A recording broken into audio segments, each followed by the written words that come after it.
बिस्मिल्लाहिर्रहमानिर्रहीम, अस्सलाम वालेकुम, गुड मॉर्निंग, सुबह बखैर। मैं हूँ महविश अवीद, सिटी एट 10 में खुशामदीद। इस उम्मीद और इस दुआ के साथ कि आपका आज के दिन का आगाज़ अच्छा हुआ होगा, बेहतरीन हुआ होगा और बामकसद हुआ होगा। ज़िंदगी जो है वो दो ही अल्फाज के गिर्द घूमती है, एक है शुक्र और दूसरा सब्र।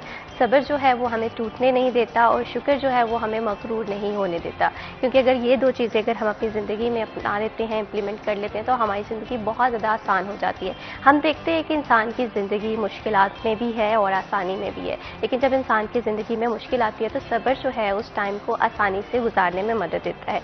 और इसी तरह से शुक्र जो है वो अल्लाह ताला की नेमतों पे, अल्लाह ताला की रहमतों पे इंसान जब करता है तो यकीनन उसका जो अजर है वो भी डबल हो जाता है। तो बस अपनी ज़िंदगी में ये दो एलिमेंट्स अपना लें तो आपकी ज़िंदगी जो है आसान हो जाएगी, सहल हो जाएगी। बढ़ाते हैं प्रोग्राम को आगे और चलते हैं हमारे पहले सेगमेंट टुडेज़ वेदर की जानिब।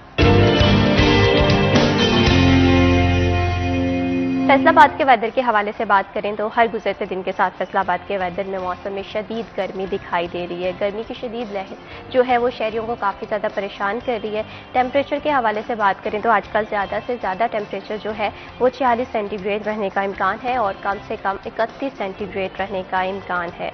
सुबह के औकात में भी देख रहे हैं कि कल से जो है मौसम की शिद्दत है या गर्मी की शिद्दत में काफ़ी ज़्यादा इजाफा हो गया और शाम में भी गर्मी काफ़ी ज़्यादा दिखाई दे रही है। और लेकिन जो पीक आवर्स हैं 12 से 5 या 6 बजे के इस दरमियान शिद्दत काफ़ी ज़्यादा दिखाई दे रही है गर्मी की, जिससे शहरी जो है काफ़ी ज़्यादा परेशान है, मुश्किलात का भी सामना करना पड़ रहा है। लेकिन गर्मी की शिद्दत हो या एटमॉस्फेयर में तब्दीली हो या मौसम की ट्रांजिशन हो, इससे बचने के लिए इंसान को कुछ छोटी छोटी सी एहतियाती तदाबीरें SOPs फॉलो करनी होती हैं, जिससे आपकी ज़िंदगी जो है वो आसान भी हो जाती है और सहल भी हो जाती है।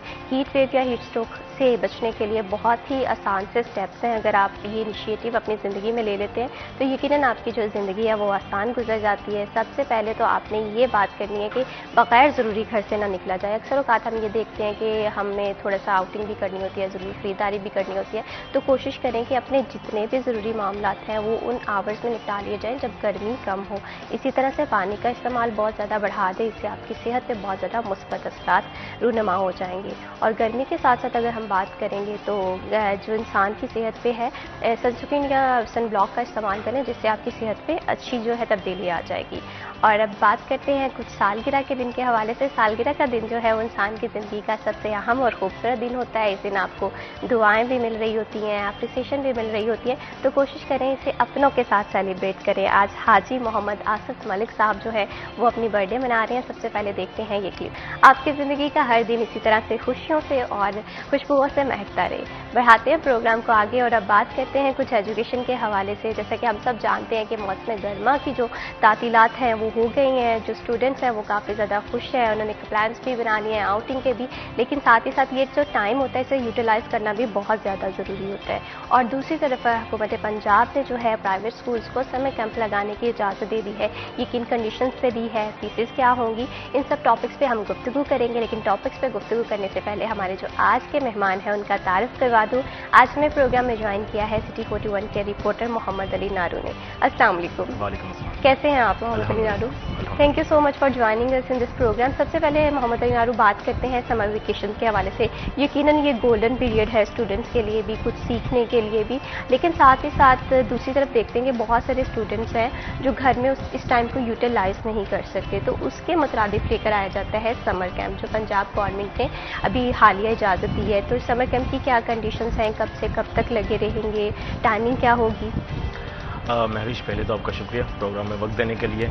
और जो छुट्टियों का सिलसिला है वो तो काफ़ी दिनों से जारी है, फैसलाबाद पंजाब भर में जारी है और गर्मी भी बढ़ती जा रही है। और ऐसे में जो स्टडी के मामलात हैं, तालीम को लेकर वो यूटिलाइज़ करना, ख़ुद को टाइम मैनेज करना और आगे लेकर चलना, चूँकि अब छुट्टियों का एक हिस्सा अगर हम 4 हिस्सों में इसको करें तो एक हिस्सा भी गुजरने के करीब करीब पहुँच चुका है और अभी तक हमारी छुट्टियाँ ही इंजॉय की जा रही हैं कि हमने कैसे करेंगे। जारी बात है अयाम ईद थे और ईद के दिनों में तो बंदा वैसे ही बिल्कुल कट ऑफ हो जाता है, अपनी इंजॉयमेंट होती है, दोस्तों के साथ हल्ला गुल्ला है, मौज मस्ती है। लेकिन गर्मी ने इस ईद पर शहरियों को ज़्यादातर हल्ला गुल्ला नहीं करने दिया, घरों में महफूज रखा है। और जहाँ तक हम बात कर लें तालीम की या समर कैंप के हवाले से, तो ये हुकूमत का अच्छा फैसला है। इसकी निस्बत के जो प्राइवेट स्कूल्स हैं वो इजाज़त मिले ना मिले, वो हुकूमती अहकामात की धज्जियां तो बखेर देते ही हैं।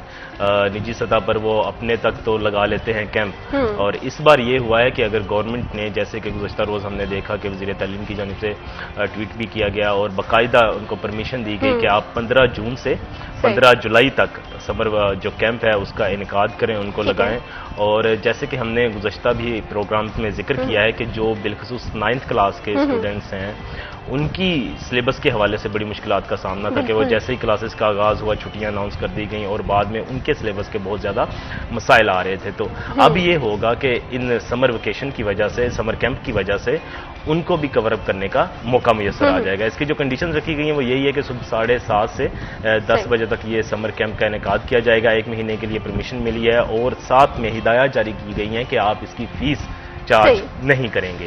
अब ये फीस चार्ज नहीं करने वाला जो मामला है वो होता ही है कि हमारे यहाँ पर अनाउंस कर दी जाती हैं चीज़ें, ऐलानात कर दिए जाते हैं और मरासले भी जारी कर दिए जाते हैं, लेकिन उन पर अमल दरामद करवाना ये कैसे मुमकिन है कि प्राइवेट स्कूल्स खुलें और वो फीस ना लें और पूरा 1 महीना वो स्टडी भी करवा दें। तो यहाँ पर इस फैसले पर अमल दरामद करवाने के लिए जो हमारी लोकल एडमिनिस्ट्रेशन है और बिलखसूस जो हमारा लोकल एजुकेशन का डिपार्टमेंट है, उनकी जानिब से मुतहरिक होने की ज़रूरत है कि आया जो बच्चों को सहूलत दी गई है 1 महीने के लिए, और इसमें वक्त बिल्कुल बड़ा चूजेबल जो टाइम है वो किया गया है और इसमें सुबह 7 से लेकर 7:30 से 10 बजे तक कोई इतना गर्मी नहीं होती। आप सुबह जाएं और सुबह के औकात में आप वापस घरों को आ जाएंगे, आपको सूरज की वो सख्ती या शिद्दत बर्दाश्त नहीं करनी पड़ेगी। तो इन औकात कार में ये 2 से 3 घंटों में अच्छा भला सिलेबस कवर हो सकता है और बकिया सारे दिन के काम भी चल सकते हैं। और 9th क्लास के हवाले से हम बात कर रहे थे कि उनके लिए तो ये बहुत ज़रूरी है। अब यहाँ पर जब फीस का मामला आएगा तो होता ही है कि बिलमुम 2 से 3 महीने फीस तो ये वैसे भी चार्ज करते ही करते हैं, इन्होंने छोड़नी तो होती नहीं है प्राइवेट स्कूल्स ने। तो इसमें यह है कि अगर छुट्टियों की फीस, इन ये जो समर कैंप है इसकी फीस नहीं ली जाती तो ये बड़ा उम्दा फैसला है। इसी तरह से मोहम्मद इनारो, अगर समर कैंप की फीस नहीं ली जाएगी प्राइवेट स्कूल्स में तो मैं ये समझती हूँ कि बहुत अच्छा इनिशिएटिव होगा। साथ ही साथ अगर बात करें 9th क्लास की तो स्टूडेंट्स के लिए सबसे बड़ा चैलेंज ये होता है कि अपना सिलेबस भी कवर करना होता है। तो ये बाकी एक अच्छा इनिशिएटिव भी है, इस पर फर्दर भी डिस्कशन करेंगे, लेकिन इस पर यहाँ पर डिस्कशन से पहले मैं आपका तारुफ करवाना चाहूँगी। सिटी 41 के सीनियर रिपोर्टर जहांगीर अशरफ ने हमें प्रोग्राम में ज्वाइन किया है। अस्सलाम वालेकुम। कैसे हैं Jahangir? Thank you so much Jahangir for joining us in this programme. Jahangir, हम बात कर रहे थे समर कैंप के हवाले से कि हुकूमत की जानिब से एक अच्छा इनिशिएटिव लग रहा है कि 15 जून से 15 जुलाई तक समर कैंप लगाए जा रहे हैं। आप इस फैसले को किस तरह से देख रहे हैं? क्योंकि दूसरी तरफ हम ये देख रहे हैं कि फ़ी जो है वो भी नहीं ली जाएगी, तो प्राइवेट स्कूल्स पे इस चीज़ पे आमादा करना गवर्नमेंट के लिए कितना बड़ा टास्क था? अच्छा, गवर्नमेंट एक्चुअली जब भी कोई डिसीजन करती है, कोई पॉलिसी अनाउंस करती है, कोई भी फैसला ऐसा लेती है, एक तो ये बहुत डिले कर देती है।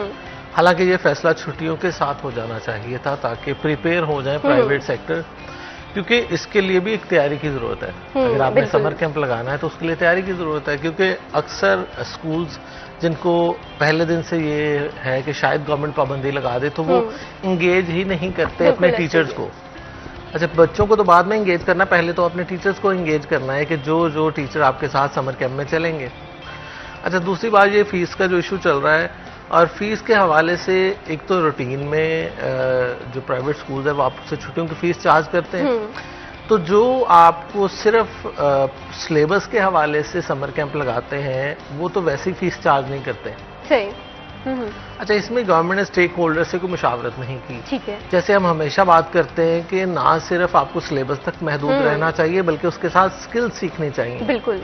और ये वो एज होती है जिसमें आपको सॉफ्ट स्किल्स की जरूरत होती है, आपको पब्लिक डीलिंग के हवाले से, कम्युनिकेशन स्किल्स के हवाले से, कंप्यूटर के हवाले से, इवन पब्लिक स्पीकिंग के हवाले से, तो मुख्तलिफ सॉफ्ट स्किल्स की जरूरत होती है बच्चों को। तो अगर तो आपने सिलेबस से हट के कोई चीज बच्चों को देनी है, जिस तरह मुख्तलिफ आपने भी देखा होगा कि शॉर्ट कोर्सेज अनाउंस किए जाते हैं, बिल्कुल ऐसी है। अगर तो वो किसी ने अरेंज करना है तो वो बगैर फीस के पॉसिबल ही नहीं है। बिल्कुल। ठीक है।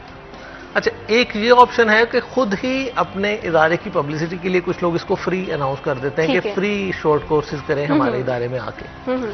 वो एक सेपरेट है, लेकिन किसी को फोर्स करना कि आप फ्री करें इस तरह की एक्टिविटीज, बिल्कुल एडिशनल, देखिए वो फीस चार्ज कर रहे हैं आपसे सिलेबस कवर करवाने के हवाले से, और छुट्टियों में अगर वो 9th 10th का सिलेबस कवर करवाने के लिए समर कैंप लगाते हैं तो यकीनी तौर पर फीस नहीं लेते। वो तो कोई स्कूल नहीं लेता, ऑलरेडी नहीं लेते। सही।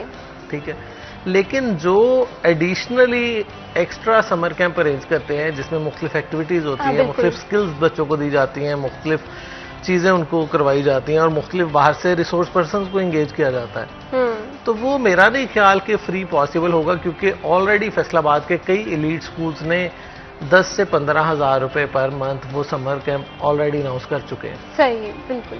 अच्छा, अगर तो गवर्नमेंट ये अब लेटर जारी कर चुकी है कि हम जनाब फीस नहीं लेंगे समर कैंप की, तो इस पर इम्प्लीमेंट करवाना इम्पॉसिबल है। सही। क्योंकि जो एलीट स्कूल ऑलरेडी रजिस्ट्रेशन कर चुके हैं, पैसे ले चुके हैं और 10 से 15,000 पर मंथ वो चार्ज कर चुके हैं। अच्छा, वापसी का तो हमारे यहाँ फैसलाबाद या पाकिस्तान में तसव्वुर ही नहीं होता ना, एक बार जो फीस आप दे रहे हैं वो रिकवर हो, वापस करें। अच्छा, अब ये गवर्नमेंट ने इम्तिहान में डाल दिया है मकामी सतह पर जो सीईओ एजुकेशन है उनको, और जो इनकी नीचे मशीनरी है जैसे असिस्टेंट एजुकेशन ऑफिसर्स को एक दिया जाता है कि जाएं आप स्कूल विजिट करके। यहाँ पर मैं समझ रही हूँ कि ये चैलेंज ये भी होगा, जो जाहिर सी बात है एलीट स्कूल्स हैं वो तो समर कैंप अफोर्ड कर लेंगे, वहाँ पर फैसिलिटीज भी है, लेकिन दूसरी जानिब ऐसे स्कूल्स भी हैं जो कि गली मोहल्लों में खुले हुए हैं, वहाँ पर समर कैंप होगा। और साथ ही साथ अगर गर्मी की शिद्दत भी देखें तो हम देख रहे हैं कि सुबह के औकात में भी शिद्दत जो है गर्मी की काफ़ी ज़्यादा दिखाई दे रही है, तो इस चीज़ को मैनेज करना कितना ज़्यादा डिफिकल्ट हो सकता है? अच्छा, जो वो तो गली मोहल्ले के स्कूल है ना, वो समर कैंप लगाते ही नहीं, वो तो ऑलरेडी उनका यही होता है कि बचत हो जाए, बच्चे छुट्टियों के बाद आए, क्योंकि उन इदारों को रिजल्ट से कोई खास गर्ज नहीं होता, ना उन्होंने पोजीशन दिलवानी होती। हमारे मेजॉरिटी के स्कूल्स ऐसे हैं जो सिर्फ बच्चों को पढ़ा रहे हैं, पोजीशंस या लाइक फाइक बनाना या बच्चों को ज़हीन फतीन बनाना या बच्चों को क्रिएटिव बनाना या बच्चों को एक्सप्रेशन पे काम करवाना या बच्चों की स्पोर्ट्स पे फोकस करवाना, ये उनका एजेंडा है ही नहीं। उनका एजेंडा है कि 1000, 1500, 2000, 3000 लेके हमने बच्चों को सिलेबस कवर करवा दिया, पेपर दे दिए, पास हो गए, अल्लाह अल्लाह खैर सलाह। 8वीं क्लास तक तो वैसे ही कोई नहीं पूछता कि आपका रिजल्ट क्या है, बच्चे की आउटकम क्या है, उसको तो कोई चेक ही नहीं करता ना। गवर्नमेंट स्कूल में फिर भी चेक किया जाता है, पंजाब एग्जामिनेशन कमीशन ऑलरेडी तमाम स्कूल्स में तीसरी जमात के बच्चों से भी टेस्ट लेती है, लार्ज स्केल असेसमेंट भी करती है, स्कूल बेस्ड असेसमेंट भी करती है, बच्चों से मैथ, इंग्लिश, उर्दू और इस्लामियात इन 4 मज़ामीन के टेस्ट भी लिए जाते हैं हर क्लास में। लेकिन प्राइवेट सेक्टर को तो ऑलरेडी कोई पूछने वाला नहीं है कि 8th क्लास तक किसी ने नहीं पूछना आपका रिजल्ट क्या है, क्या पढ़ाया बच्चों को, क्या उसकी आउटकम्स हैं। पहला रिजल्ट आता है 9th का। आपके शायद आपको हैरानगी हो कि 60 to 70% स्कूल ऐसे हैं जो मैट्रिक का बच्चा किसी और स्कूल को दे देते हैं। सही। वो कहते हैं मैंने मैट्रिक करवाना ही नहीं है। जहां से इम्तिहान शुरू होता है ना, वहां से भाग जाते हैं प्राइवेट सेक्टर के अक्सरियती स्कूल्स जो प्राइमरी हैं या एलिमेंट्री हैं और नाम के हाई हैं, लेकिन अपने स्कूल से वो दाखिला ही नहीं भिजवाते। एक तो बोर्ड की भारी फीसें हर प्राइवेट स्कूल अफोर्ड नहीं कर सकता, जिसके पास मैट्रिक में कोई 10 बच्चे हों वो अफोर्ड नहीं कर सकता एजुकेशन बोर्ड की अलग से फीसें अदा करना। तो वो क्या करते हैं कि हमारे अक्सर स्कूल्स 8 तक अपना जिम्मेदारी निभाते हैं और फिर अपना बच्चा किसी और को दे देते हैं कि मैट्रिक आप करवा दें। तो ये बहुत सारे स्कूल्स की ये कहानी है कि वो 8वीं तक के बाद हाथ खड़े कर देते हैं कि क्वालिटी एजुकेशन वो नहीं दे सकते। इसका सीधा मतलब यही है, कोई दूसरा मतलब नहीं है। मेरी नज़र में क्वालिटी एजुकेशन वो नहीं दे सकते, इसलिए वो सरेंडर करते हैं कि 9th पहला इम्तिहान है जो बच्चे के साथ सारी उम्र टैग होना है और उसके साथ टैग होगा तो हमारे स्कूल की बदनामी होगी। तो इसीलिए हमारे रिजल्ट को छोड़ दें, कैपेसिटी बिल्डिंग को छोड़ दें, बाकी सारी चीज़ें छोड़ दें, हमारे यहाँ सिर्फ बच्चों को फीसें लेके ना 8वीं तक का सर्टिफिकेट दिया जा रहा है, कोई क्वालिटी एजुकेशन नहीं। बिल्कुल यही बात है कि जहांगीर, क्योंकि मैं ये समझती हूँ कि एजुकेशन जो है ये एक बिजनेस नहीं होना चाहिए, ये आपकी इन्वेस्टमेंट है आपके फ्यूचर को लेकर। तो यहाँ पर जो प्राइवेट स्कूल्स हैं जो कि बहुत अच्छा काम कर रहे हैं वो एक तरफ है, लेकिन बहुत सारे ऐसे स्कूल्स हैं जिन्होंने सिर्फ स्कूल्स को एक बिजनेस बनाया हुआ है। और जहाँ पर बिजनेस और एजुकेशन आ जाए तो मैं ये समझती हूँ कि एजुकेशन को ज़्यादा एम्पावर करने की ज़रूरत है, क्वालिटी पर काम करने की ज़रूरत है, स्किल सिखाने की ज़रूरत है, स्टूडेंट्स में कॉन्फिडेंस बिल्ड करने की ज़रूरत है। अगर ये चीज़ें हम अपने एजुकेशन सेक्टर में इम्प्रूव कर लेते तो मैं ये समझती हूँ कि ये बहुत अच्छा फैसला होगा और हम देखेंगे कि एजुकेशन सेक्टर में जितनी भी रिफॉर्म्स रिक्वायर्ड हैं वो यकीनन रिफॉर्म्स रिक्वायर्ड होंगी और उनकी इम्प्लीमेंटेशन भी होगी, क्योंकि दुनिया के हवाले से बात करें तो दुनिया जो है वो इंफॉर्मेशन टेक्नोलॉजी पे पहुंच चुकी है, AI इतना ज़्यादा आम हो गया है, सॉफ्टवेयर इंजीनियरिंग है, लेकिन हम ये देखते हैं कि बहुत सारे स्टूडेंट्स का जो सर्कल है इसी के इर्द गिर्द घूम रहा है। हो सकता है कि आपके अंदर कोई और स्किल हो, आप एक अच्छे आर्ट स्टूडेंट हो, ये सारी चीज़ें समझने की बहुत ज़्यादा ज़रूरत है। आप अपने इंटरेस्ट भी देखें और अपनी स्किल्स भी देखें और उसके बाद अपनी एजुकेशन फील्ड का जो है वो डिसीजन लेके आपने किस फील्ड में जाना है। अभी वक्त तो एक छोटी सी ब्रेक का, कहीं मत जाइए, हमारे साथ रहिए।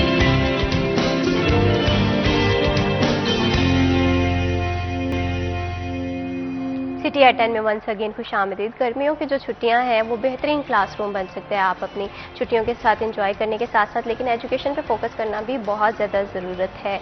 हम देखते हैं कि स्टूडेंट जो हैं वो तातीलात बहुत अच्छे से एंजॉय करते हैं, लेकिन कहीं ना कहीं जो अपना होमवर्क है या समर वेकेशन वर्क है उसे करना बहुत ज़्यादा भूल जाते हैं। तो जो क्लास में स्टूडेंट पे बर्डन बनता है और साथ ही साथ जो सिलेबस है उसे रिवाइज करने का भी टाइम नहीं मिलता। और अनफॉर्चुनेटली पाकिस्तान में समर वेकेशन खासकर 9th के स्टूडेंट्स के लिए इस तरह से है कि इधर से क्लासेस स्टार्ट होती हैं और नेक्स्ट मंथ या 1-1.5 मंथ बाद समर वेकेशंस का आगाज़ हो जाता है, जिसकी वजह से स्टूडेंट्स को चैप्टर जो है वो कवर करने का भी टाइम नहीं मिलता। तो ये जो चीज़ है ये एकेडमिक लाइफ पे इंसान की काफ़ी ज़्यादा असर छोड़ती है, क्योंकि 9th और 10th के बाद हमारी एकेडमिक लाइफ का फैसला होना होता है, हमने मेडिकल में जाना है, आर्ट्स में जाना है, कॉमर्स में जाना है या कंप्यूटर साइंस की फील्ड में। तो ये जो टाइम है इसे जितना अच्छे से हम यूटिलाइज़ करेंगे तो यकीनन हमारे लिए उतना ही बेनिफिशियल होगा। यहाँ पर मोहम्मद अली, मेरा आपसे ये सवाल है कि जिस तरह से हमने बात की कि छुट्टियों का जो होमवर्क है या समर वेकेशन वर्क करें, ये बहुत सारे स्टूडेंट्स हैं जो कि अपने खास की छुट्टियों में कंप्लीट कर लेते हैं, जिनका टाइम टेबल या स्केड्यूल अच्छा होता है, जिनके पेरेंट्स थोड़ा सा फोकस करते हैं। लेकिन दूसरी जानिब ऐसे बच्चे होते हैं कि जो समर वेकेशंस का वर्क जो है वो उस तरह से नहीं कर पाते, जिसकी वजह से इख्तितामी डेज जो होते हैं वेकेशंस के उनके लिए वर्क लोड हो जाता है। तो टाइम मैनेजमेंट या ऑर्गेनाइजेशनल स्किल सीखने का भी मैं समझती हूँ ये बेहतरीन मौका है, तो कैसे सीखी जाए? मैं भी इसमें सबसे पहले तो ये है कि जैसे जो बच्चा स्कूल में जिस तरह से परफॉर्म कर रहा होता है तो ज़ाहिर बात है उसमें छुट्टियों में भी वैसे ही परफॉर्म करना है। अगर वो लाइक पाइक है और वो ब्रिलियंट स्टूडेंट है तो ज़ाहिर बात है वो छुट्टियों में भी अपना काम इंतहाई जिम्मेदारी से करेगा और उसको उसके वालिदैन को बताने की ज़रूरत भी नहीं पड़ती कि आपने होमवर्क करना है, अपना छुट्टियों का काम निपटाना है, आपने पढ़ना है, ये टाइम आपका ये है, तो वो उस जाने भी लगा रहता है। और जो बच्चा नहीं पढ़ने वाला या थोड़ा सा बागी तबीयत का है पढ़ाई से या उकताता है तो उसके लिए तो छुट्टियाँ किसी अच्छे लम्हात से कम नहीं है कि जनाब छुट्टियां आई, वो बैग गया जहां पर 28 मई को बैग रखा था स्कूल से आकर और अगले फिर अगस्त में जाके वहीं से बैग उठाया। तो ये भी रवैये हमारे यहाँ पे यहाँ होना ये चाहिए कि देखें, हम कहते हैं कि कोई भी चीज़ है आप उसको सर पे सवार भी ना करें और बिल्कुल उसको उतार फेंके भी ना। एक मुतवाज़न रवैया और हमारे रवैयों में तवाज़ुन होना ये बड़ा ज़रूरी है। वो तालीम हो, वो बिजनेस हो, कुछ भी चीज़ हो कि हम मुतवाज़न एक तसलसल के साथ कोई भी काम करते हैं तो वो हमारे लिए मुश्किल नहीं बनता है। जैसे कि हमारे ब्रिलियंट स्टूडेंट्स हैं वो क्या करते हैं, वो इतनी जल्दबाजी में कि स्कूल की छुट्टियां हुई हैं, पहले कोई 15 से 20 दिन उन्होंने लगाए और सारा काम निपटा दिया और फिर उसको साइड पे कर दिया, अब रिलैक्स हो गए ज़हनी तौर पर। और जो बच्चे नहीं करने वाले वो इंतजार करते रहते हैं एंड वाले दिनों का, अभी छुट्टियां पड़ी हैं। तो दोनों ही रवैये हम कहते हैं कि दुरुस्त नहीं है। हमने रहना है बुनियादी तौर पर, ये जो हमें छुट्टियों का काम मिलता है करने के लिए, बुनियादी तौर पर यह है कि हमने किताब के साथ जुड़े रहना है। इन महीनों में किताब से दूरी इख्तियार नहीं करनी है। और वो किस तरह कर रहे हैं, हम अपना होमवर्क कर रहे हैं या उसको पढ़ रहे हैं, तो उसके लिए थोड़ा सा टाइम मैनेज करना है। आपने कुछ ज़्यादा नहीं करना है। जैसे आप रोज़ाना की बुनियाद पर स्कूल जाते हैं, अपना ट्यूशन कोई एकेडमी है आप वहाँ पर जाते हैं, वैसे ही आपने घर के माहौल को भी उसमें ढांप लेना है, उसमें कर लेना है और वही तरीकाकार अपने अपनाना है जैसे आप स्कूल में करते रहे हैं। और ये 2 महीने आपको पता भी नहीं चलेगा कैसे गुजर चुके हैं। जब रोज़ाना आप तालीम अपना जो पढ़ाई कर रहे हैं तो एक आपके अंदर कॉन्फिडेंस भी रहता है कि मैं किसी से पीछे नहीं हूँ, मेरा काम निपट रहा है, साथ साथ मैं उसको देख रहा हूँ, मुकम्मल कर रहा हूँ, मैं पढ़ाई भी कर रहा हूँ, सिलेबस भी कवर कर रहा हूँ, सब कुछ हो रहा है, खेल कूद भी है, खाना पीना वक्त पर है, सब कुछ। तो टाइम बुनियादी तौर पर आपने मैनेज करना है। अच्छा, जो ये कुछ शऊर वाले बच्चे हैं जो हम कह लेते हैं कि पंजम जमात से ऊपर तक के, जहाँ पर बाद में बच्चा खुद की जिम्मेदारी लेना समझ जाता है, तो वो तो काम कर रहे हैं। लेकिन जो छोटे बच्चे हैं, जो छोटे स्टूडेंट्स हैं हमारे, KG से शुरू कर लें आप, पंजम से पहले प्राइमरी सेक्शन के अंदर, तो वो जो बच्चे हैं उनका काम करवाना या उनको शौक उजागर करना या उनको वो वालिदैन की जिम्मेदारी है कि उनके टाइम पीरियड को वो खुद मैनेज करें कि हमने बच्चे से क्या किस वक्त करवाना है। वो बिल्कुल भी लाशऊरी में छोड़ भी ना दे और बिल्कुल भी सर पे भी ना सवार कर दें।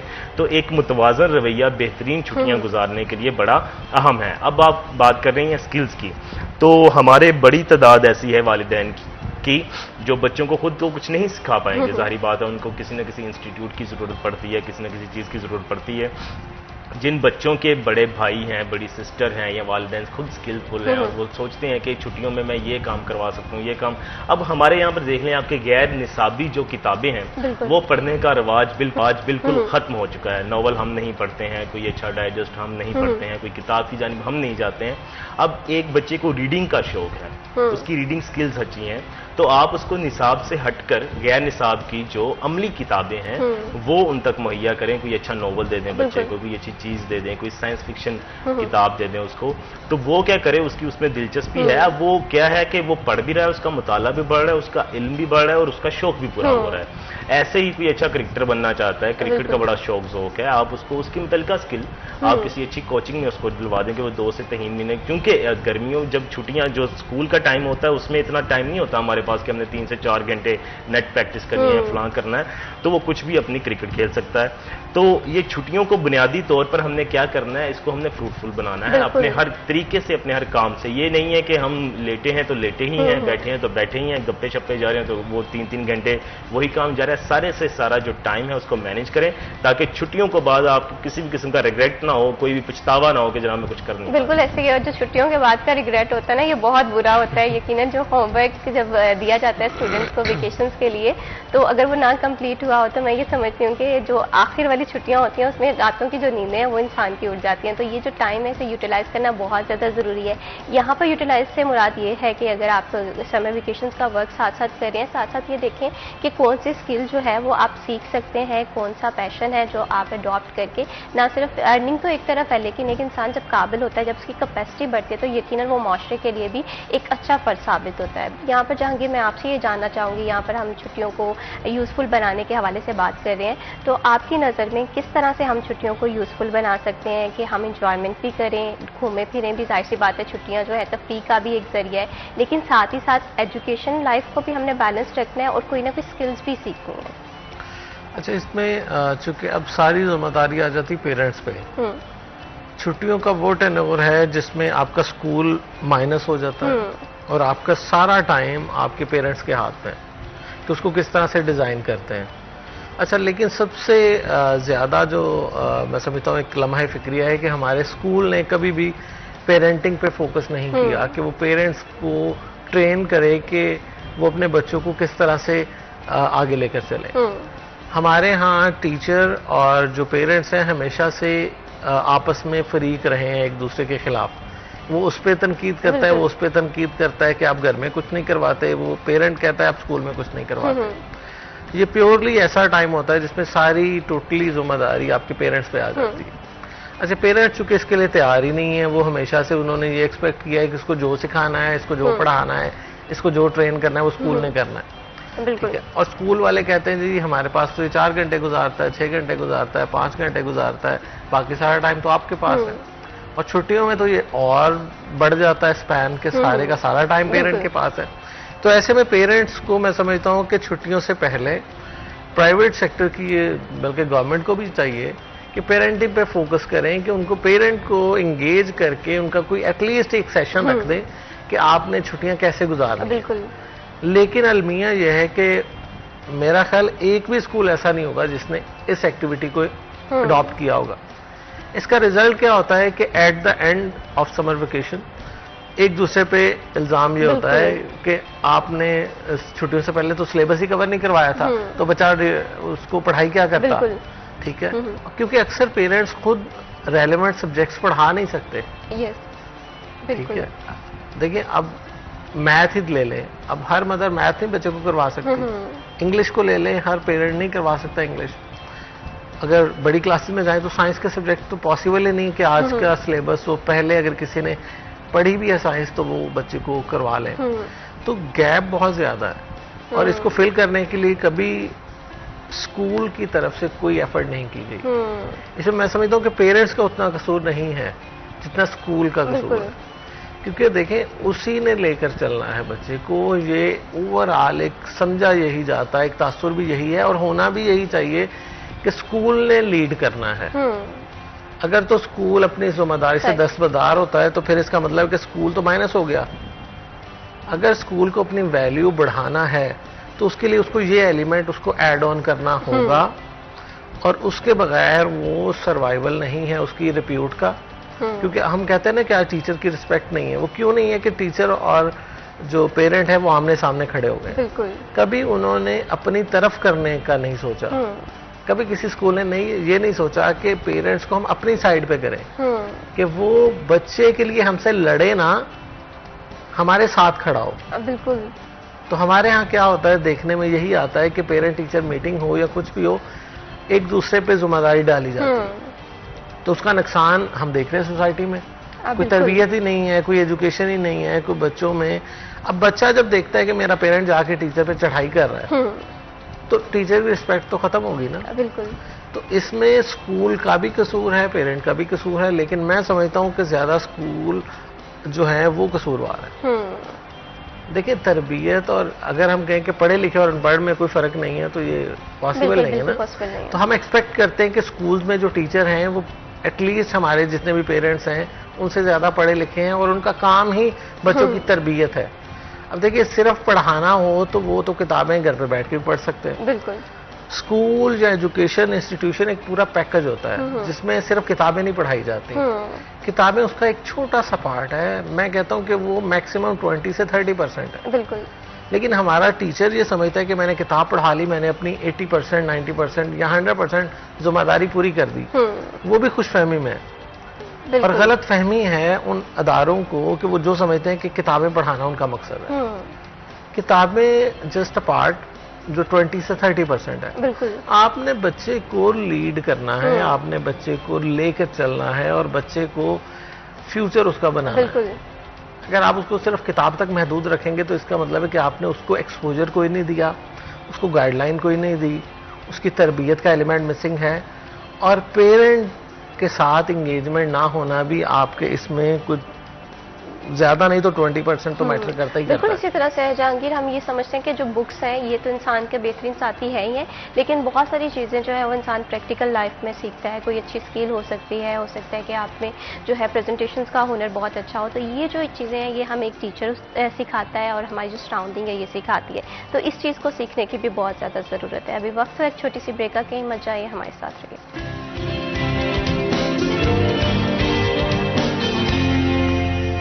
सिटी एट 10 में वंस अगेन खुशामदीद। ब्रेक पे जाने से पहले हम बात कर रहे थे कि समर वेकेशंस को किस तरह से यूज़फुल बनाया जा सकता है या बनाया जाए। तो यहाँ पर ये चीज़ समझने की बहुत ज़्यादा ज़रूरत है कि जो समर वेकेशंस में सबसे बुनियादी रोल प्ले करते हैं वो पेरेंट्स प्ले करते हैं।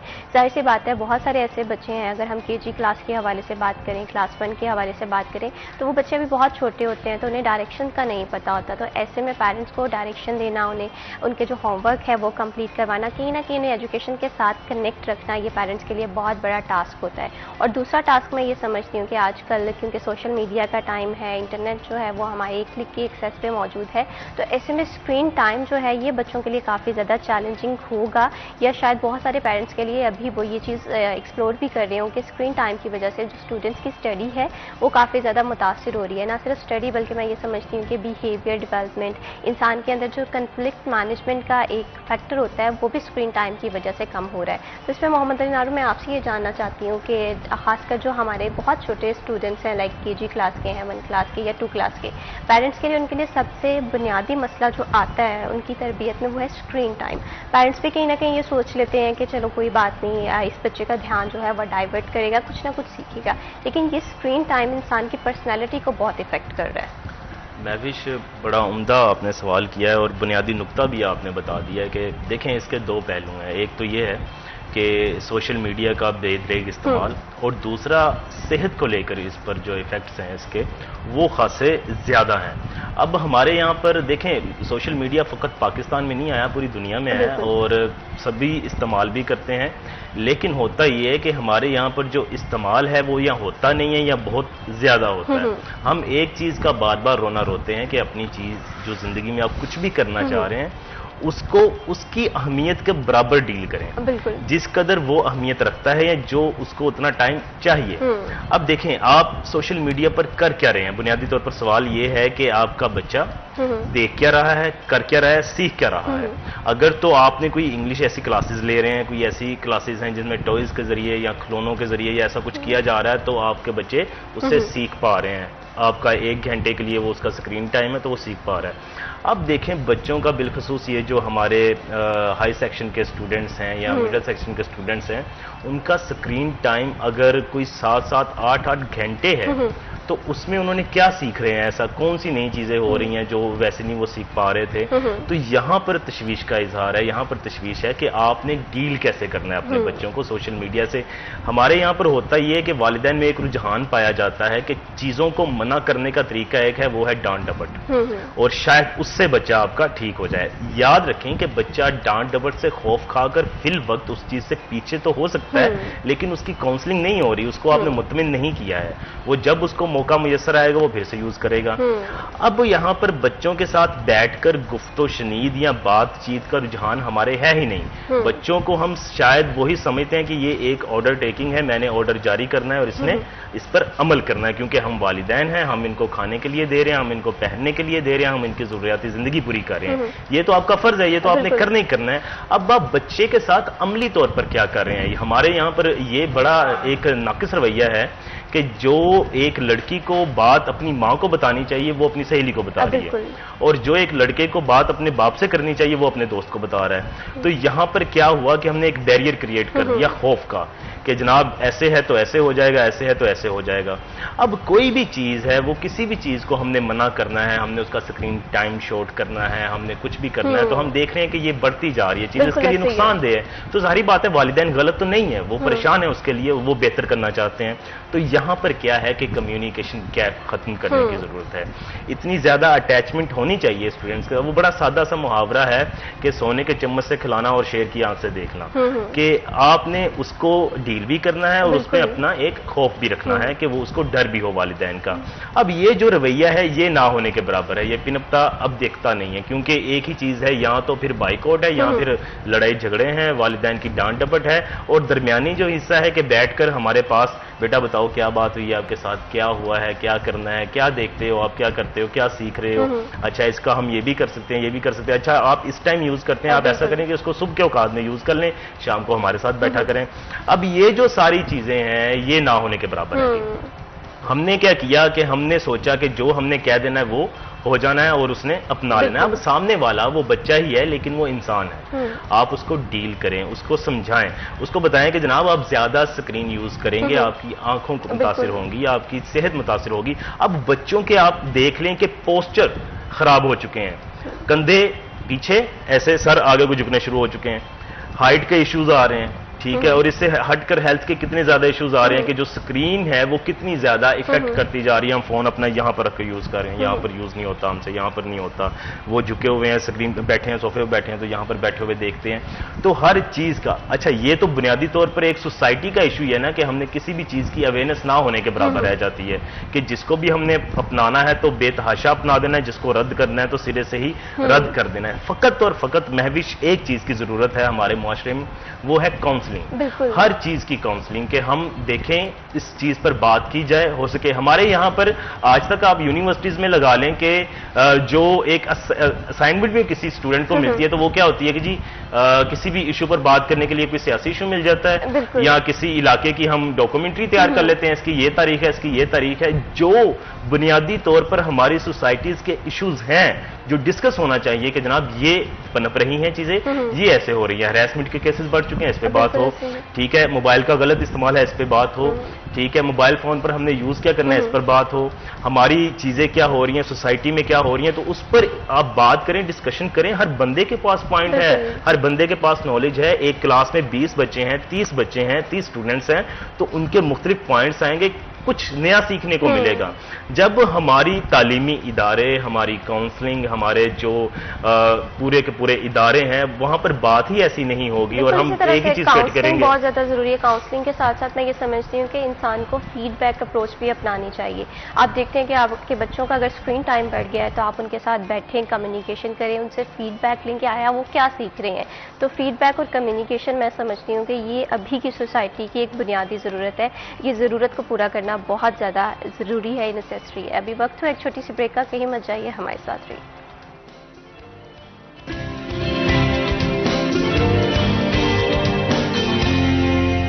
सिटी एट 10 में वंस अगेन खुशामदीद। ब्रेक पे जाने से पहले हम बात कर रहे थे कि जो आजकल के जो स्टूडेंट्स हैं उनका बुनियादी मसला जो नज़र आ रहा है, जो समर वेकेशन में एक हर्डल बन सकता है, वो ये है कि स्क्रीन टाइम जो है वो स्टूडेंट्स का, खासकर वो बच्चे जो 5 से 10 साल की उम्र में है, उनका जो स्क्रीन टाइम है बढ़ गया, जिसकी वजह से वो अपनी आसपास की जो एक्टिविटीज़ हैं उससे उतना ज़्यादा नहीं सीख पाते हैं। अपनी तालीम और तरबियत में जो पेरेंट्स हैं वो उतना मेजर फोकस नहीं कर पाते, सिर्फ और सिर्फ स्क्रीन के हवाले से। और साथ ही साथ बिहेवियर डेवलपमेंट में भी मैं समझती हूँ कि पेरेंट्स को आजकल जो बुनियादी मसले आ रहे हैं वो कहीं ना कहीं स्क्रीन टाइम की वजह से है। तो अब इस चीज़ को समझने की बहुत ज़्यादा ज़रूरत है कि हम स्क्रीन टाइम को किस तरह से यूटिलाइज़ करते हैं। एक तरफ इंटरनेट की इंपॉर्टेंस है, सोशल मीडिया की इंपॉर्टेंस है, इससे हम नहीं दूसरी राय रखते, जाहिर सी बात है, ये ज़रूरी है। लेकिन दूसरी चीज़ ये है कि हमने टेक्नोलॉजी के साथ भी हमआहंग होना है और साथ ही साथ हमने अपने आप को एक काबिल और बेहतरीन इंसान बनाना है।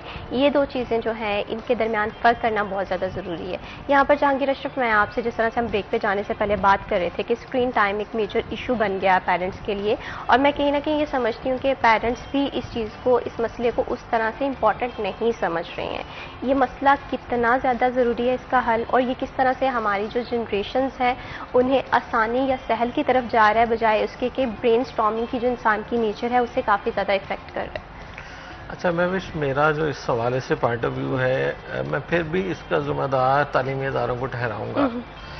अब देखिए, सोसाइटी के जितने भी प्रॉब्लम्स हैं, चाहे वो साइंस से रिलेटेड हों, चाहे वो सोशल साइंसेज से हों, चाहे एडमिनिस्ट्रेशन से हों, चाहे किसी भी फील्ड से हों, हमारे तालीमी इदारों का काम है उनके सॉल्यूशंस प्रोवाइड करना। बिल्कुल। हमारी यूनिवर्सिटीज़ क्या कर रही हैं? क्या कभी आपने कोई ऐसी रिसर्च सुनी कि इस हवाले से रिसर्च की गई हो कि पेरेंट्स किस तरह से बच्चों को टैकल करें कि उनका स्क्रीन टाइम लिमिटेड हो? क्या हमारे तालीमी इदारों में रिसर्च हो रही है कॉपी पेस्टिंग, चाहे वो सोशल साइंस हो, साइंस हो। अब देखिए, हर साल सैकड़ों नहीं हजारों थीसिस बन रहे हैं, एमफिल के और पीएचडी के, मास्टर्स को भी छोड़ दें, हजारों।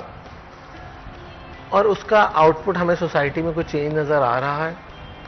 हमें ये करना चाहिए तालीमी इदारों को बिलखुसूस के सोसाइटी के इश्यूज को डायग्नोज करें और उनका ट्रीटमेंट ना सही, एटलीस्ट उनका तरीका ही बता दें कि इनको किस तरह से टैकल किया जा सकता है। ठीक है, वो खुद ना भी करें तो एटलीस्ट एक प्रोसीजर, एक प्रोसेस और एक थॉट प्रोसेस वो स्प्रेड करें कि क्या क्या किया जा सकता है। अब देखिए, जैसे मैंने स्कूल्स को कहा कि पेरेंटिंग कभी की नहीं, तो पेरेंट्स को तो गाइडलाइन दी नहीं हमने, पेरेंट्स की कोई ट्रेनिंग है ही नहीं। पेरेंट्स के लिए कोई आपके पास ना तो समर कैंप है, ना अकेडमी है, ना कोचिंग है। ठीक है, तो क्या है, पेरेंट्स को पता ही नहीं कि हाउ टू डील, के उनके साथ तो पहली बार ये चीजें हो रही है ना। लेकिन हमारे तालीमी इदारे जो क्या कर रहे हैं, उनका काम ही बच्चों को और सोसाइटी को डील करना है। देखिए, हमें रिसर्च में क्या कहा जाता है कि कोई प्रॉब्लम देखें ऐसी जो सोसाइटी में प्रवेल कर रही है, सोशल साइंसेज में, उस पर रिसर्च करें और उसके मुमकिन तौर पर क्या क्या सॉल्यूशंस हो सकते हैं उसकी तरफ लेकर जाएं। लेकिन हम क्या कहते हैं, उसमें भी हमने कॉपी पेस्टिंग शुरू कर दी है, उसमें भी हमने वो सारी प्लेजरिज्म शुरू कर दी है और ऐसे ऐसे सॉफ्टवेयर आ गए हैं कि प्लेजरिज्म भी पकड़ वो निकाल देते हैं। तो होना तो ये चाहिए कि इस वक्त जो बर्निंग इशू है पेरेंट्स के हवाले से, सोशल साइंसेज के जितने भी रेलिवेंट फील्ड्स हैं, चाहे वो सोशियोलॉजी हो, चाहे वो मास कम्युनिकेशन हो हमारी फील्ड, चाहे वो साइकोलॉजी हो, इन सब को इन टॉपिक्स पर रिसर्च करनी चाहिए कि किस तरह से हमारा स्क्रीन टाइम बच्चों की जिंदगी तबाह बर्बाद कर रहा है। अब देखिए, इसमें ना सिर्फ फिजिकली, जैसे अली ने बात की कि उनके फिजिकली इश्यूज आ रहे हैं, साइकोलॉजिकली उससे ज्यादा डेंजरस है कि उनका इंटरेक्शन 1-2 फुट से भी कम हो गया। बिल्कुल, कि वो किसी बंदे से, किसी पर्सन से, सोसाइटी से, कम्युनिटी से डील ही नहीं कर सकते। बिल्कुल, बहुत लिमिटेड। उनका इंटरेक्शन, उनकी सोच का दायरा बहुत तंग हो गया है। वो एक ऐसी ख्याली दुनिया में तो बहुत वसी सोचते हैं, लेकिन रियल लाइफ में उनका दायरा बहुत तंग है। उनके सोचने का अंदाज, उनका लोगों से इंटरेक्शन का, उनकी कम्युनिकेशन, उनका वो हर जगह पर वो सोशल मीडिया की लाइफ को देखना चाहते हैं, जो पॉसिबल नहीं है, क्योंकि ये सारी बहुत ज्यादा फैब्रिकेटेड है। ये बिल्कुल, वो रियल लाइफ नहीं है हमारी सोशल मीडिया की लाइफ और रियल लाइफ टोटली डिफरेंट है।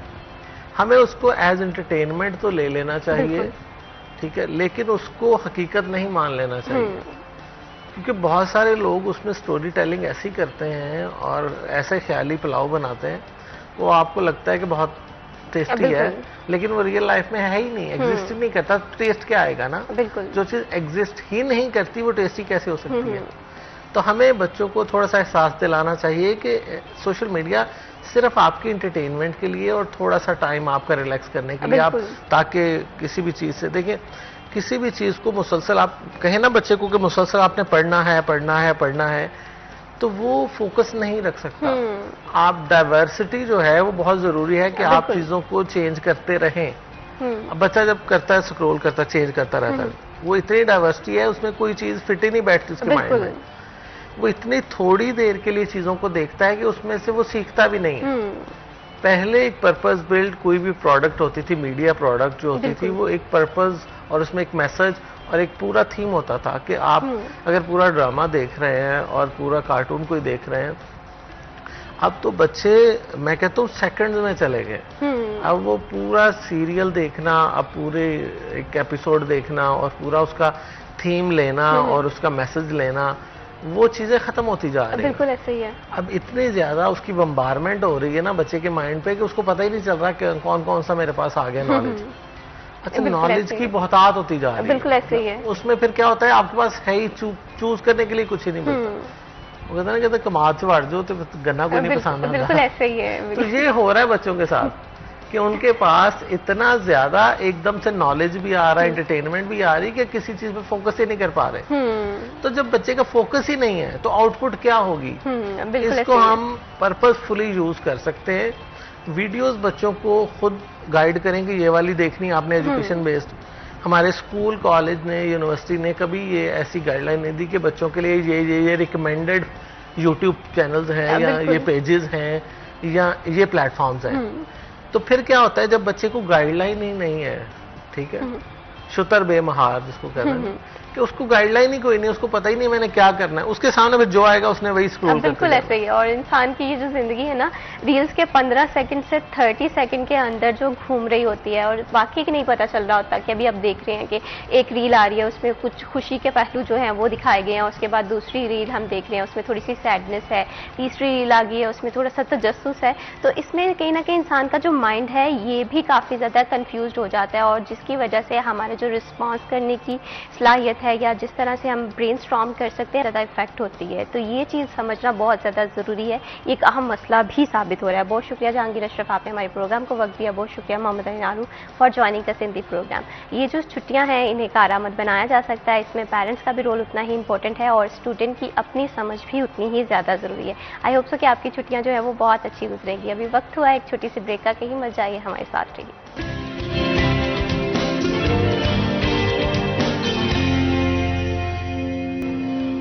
सिटी एट 10 में वंस अगेन खुश आमदीद। सेहत हज़ार नेमत है। अगर आप चाहते हैं कि आप सेहतमंद रहें तो सेहत का ख्याल रखना बहुत ज़्यादा ज़रूरी है।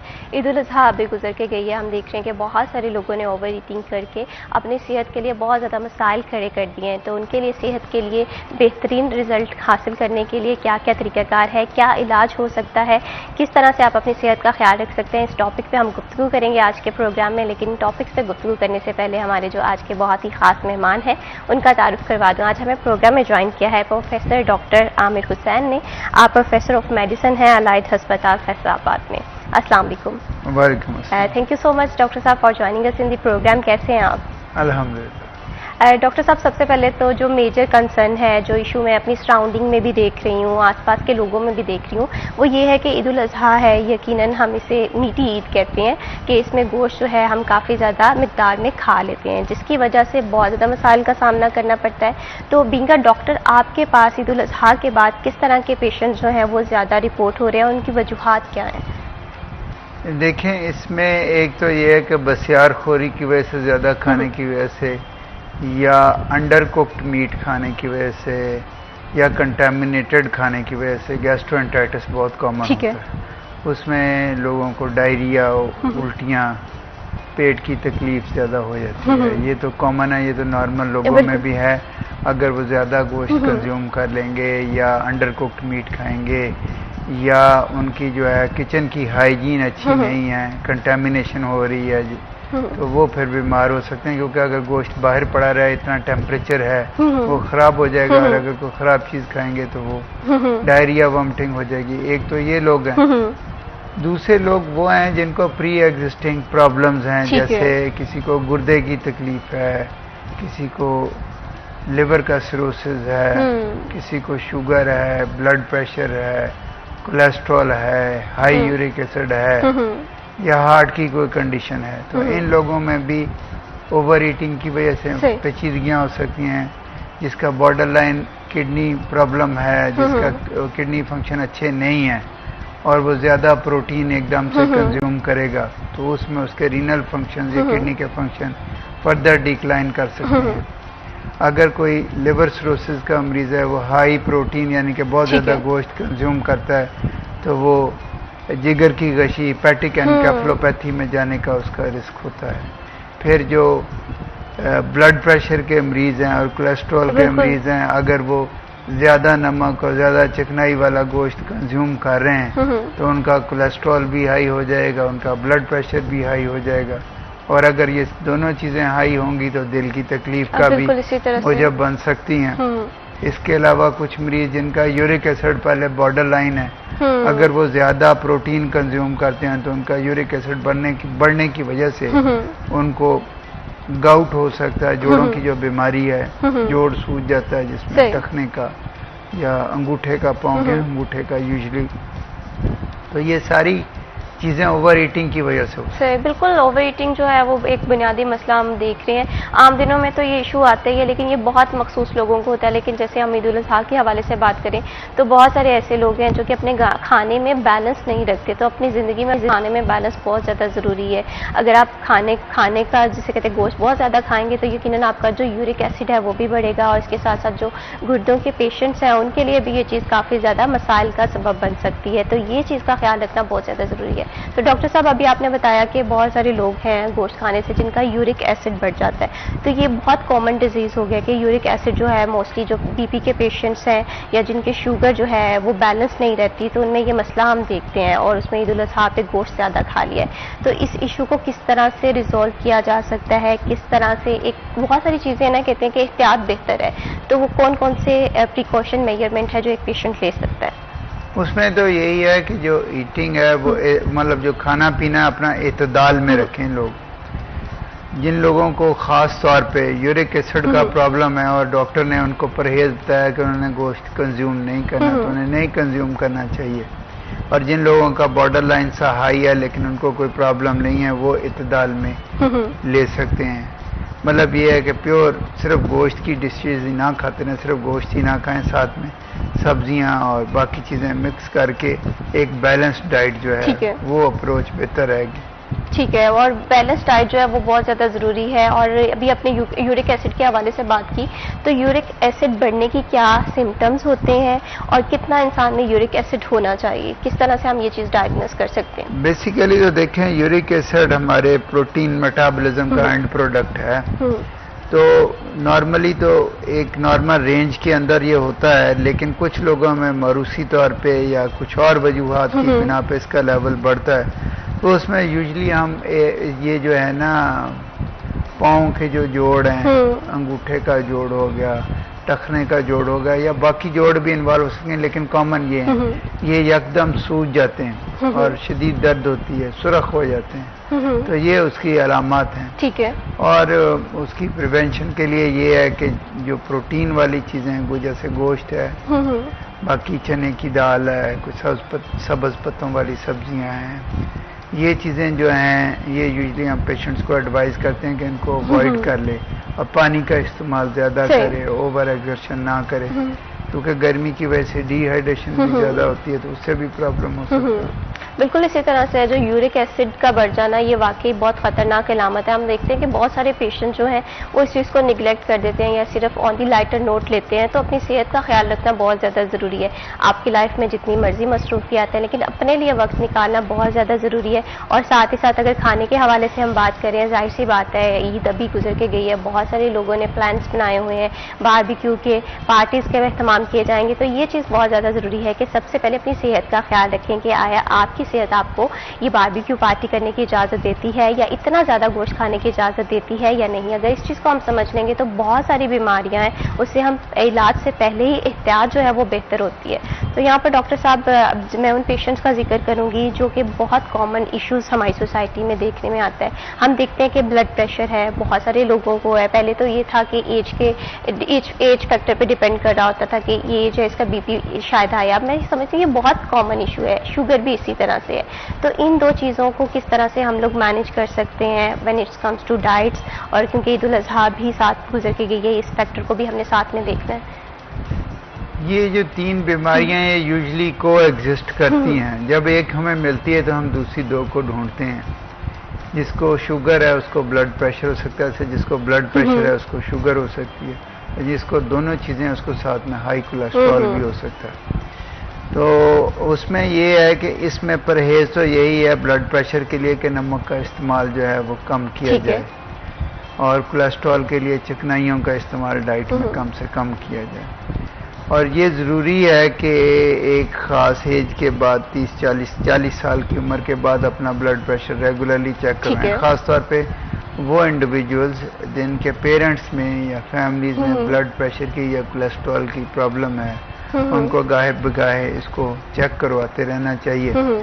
और उसका ये है कि एक तो आप डाइट के ज़रिए पर है उसको बेहतर कर सकते हैं। डाइट के ज़रिए कैसे कि आप चिकनाइयों का इस्तेमाल कम करें, आप नमक का इस्तेमाल कम करें, आप गोश्त वाली प्रोडक्ट्स का इस्तेमाल रिलेटिवली कम करें, खुराक में सब्जियों और सलाद का इस्तेमाल ज़्यादा करें, और बाकायदगी के साथ सैर करें, और स्ट्रेस से बचने की कोशिश करें, तंबाकू नोशी से परहेज करें। ये 4-5 चीज़ें हैं जिनको हम रिकमेंड करते हैं as a lifestyle intervention blood pressure को कंट्रोल करने के लिए या कोलेस्ट्रॉल को कंट्रोल करने के लिए। बिल्कुल।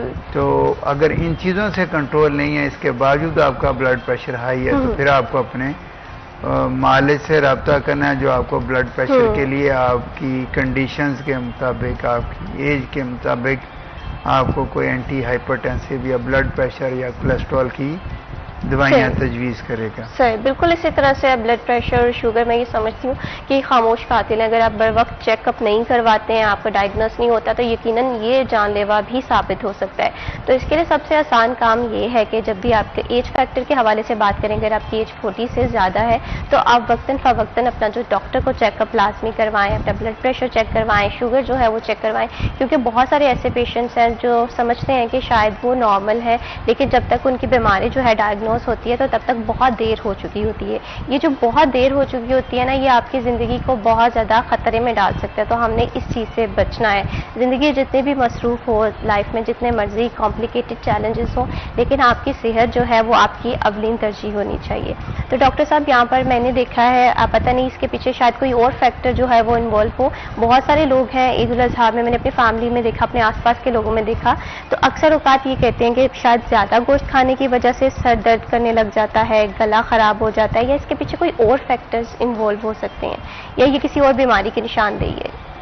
देखिए, अगर ब्लड प्रेशर हाई हो तो उसकी एक अलामत सर दर्द तो हो सकती है, लेकिन सर दर्द एक बहुत ही नॉन स्पेसिफिक सा सिम्टम है जो बेशुमार कंडीशंस में हो सकता है। किसी को गर्मी लग जाए, लू लग जाए, उसको भी सर दर्द हो सकता है। किसी और जो बाकी रह गया जो गले का ख़राब होना, वो तो शायद इतना इससे रिलेटेड नहीं है, लेकिन उसमें ये है कि एकदम से ठंडी और गर्म चीज़ें मिक्स करते हैं, कोल्ड ड्रिंक्स का इस्तेमाल होता है, बाकी चीज़ों का इस्तेमाल होता है, तो सारी चीज़ें कंट्रीब्यूट करती हैं जो गले को ख़राब करने का बायस बन सकती हैं। तो बिल्कुल इसी तरह से इंसान की सेहत बहुत ज़्यादा इंपॉर्टेंट है, लेकिन हम इस चीज़ को ही सबसे आखिर पे रखते हैं, तो ये चीज़ आपने बिल्कुल नहीं करनी है।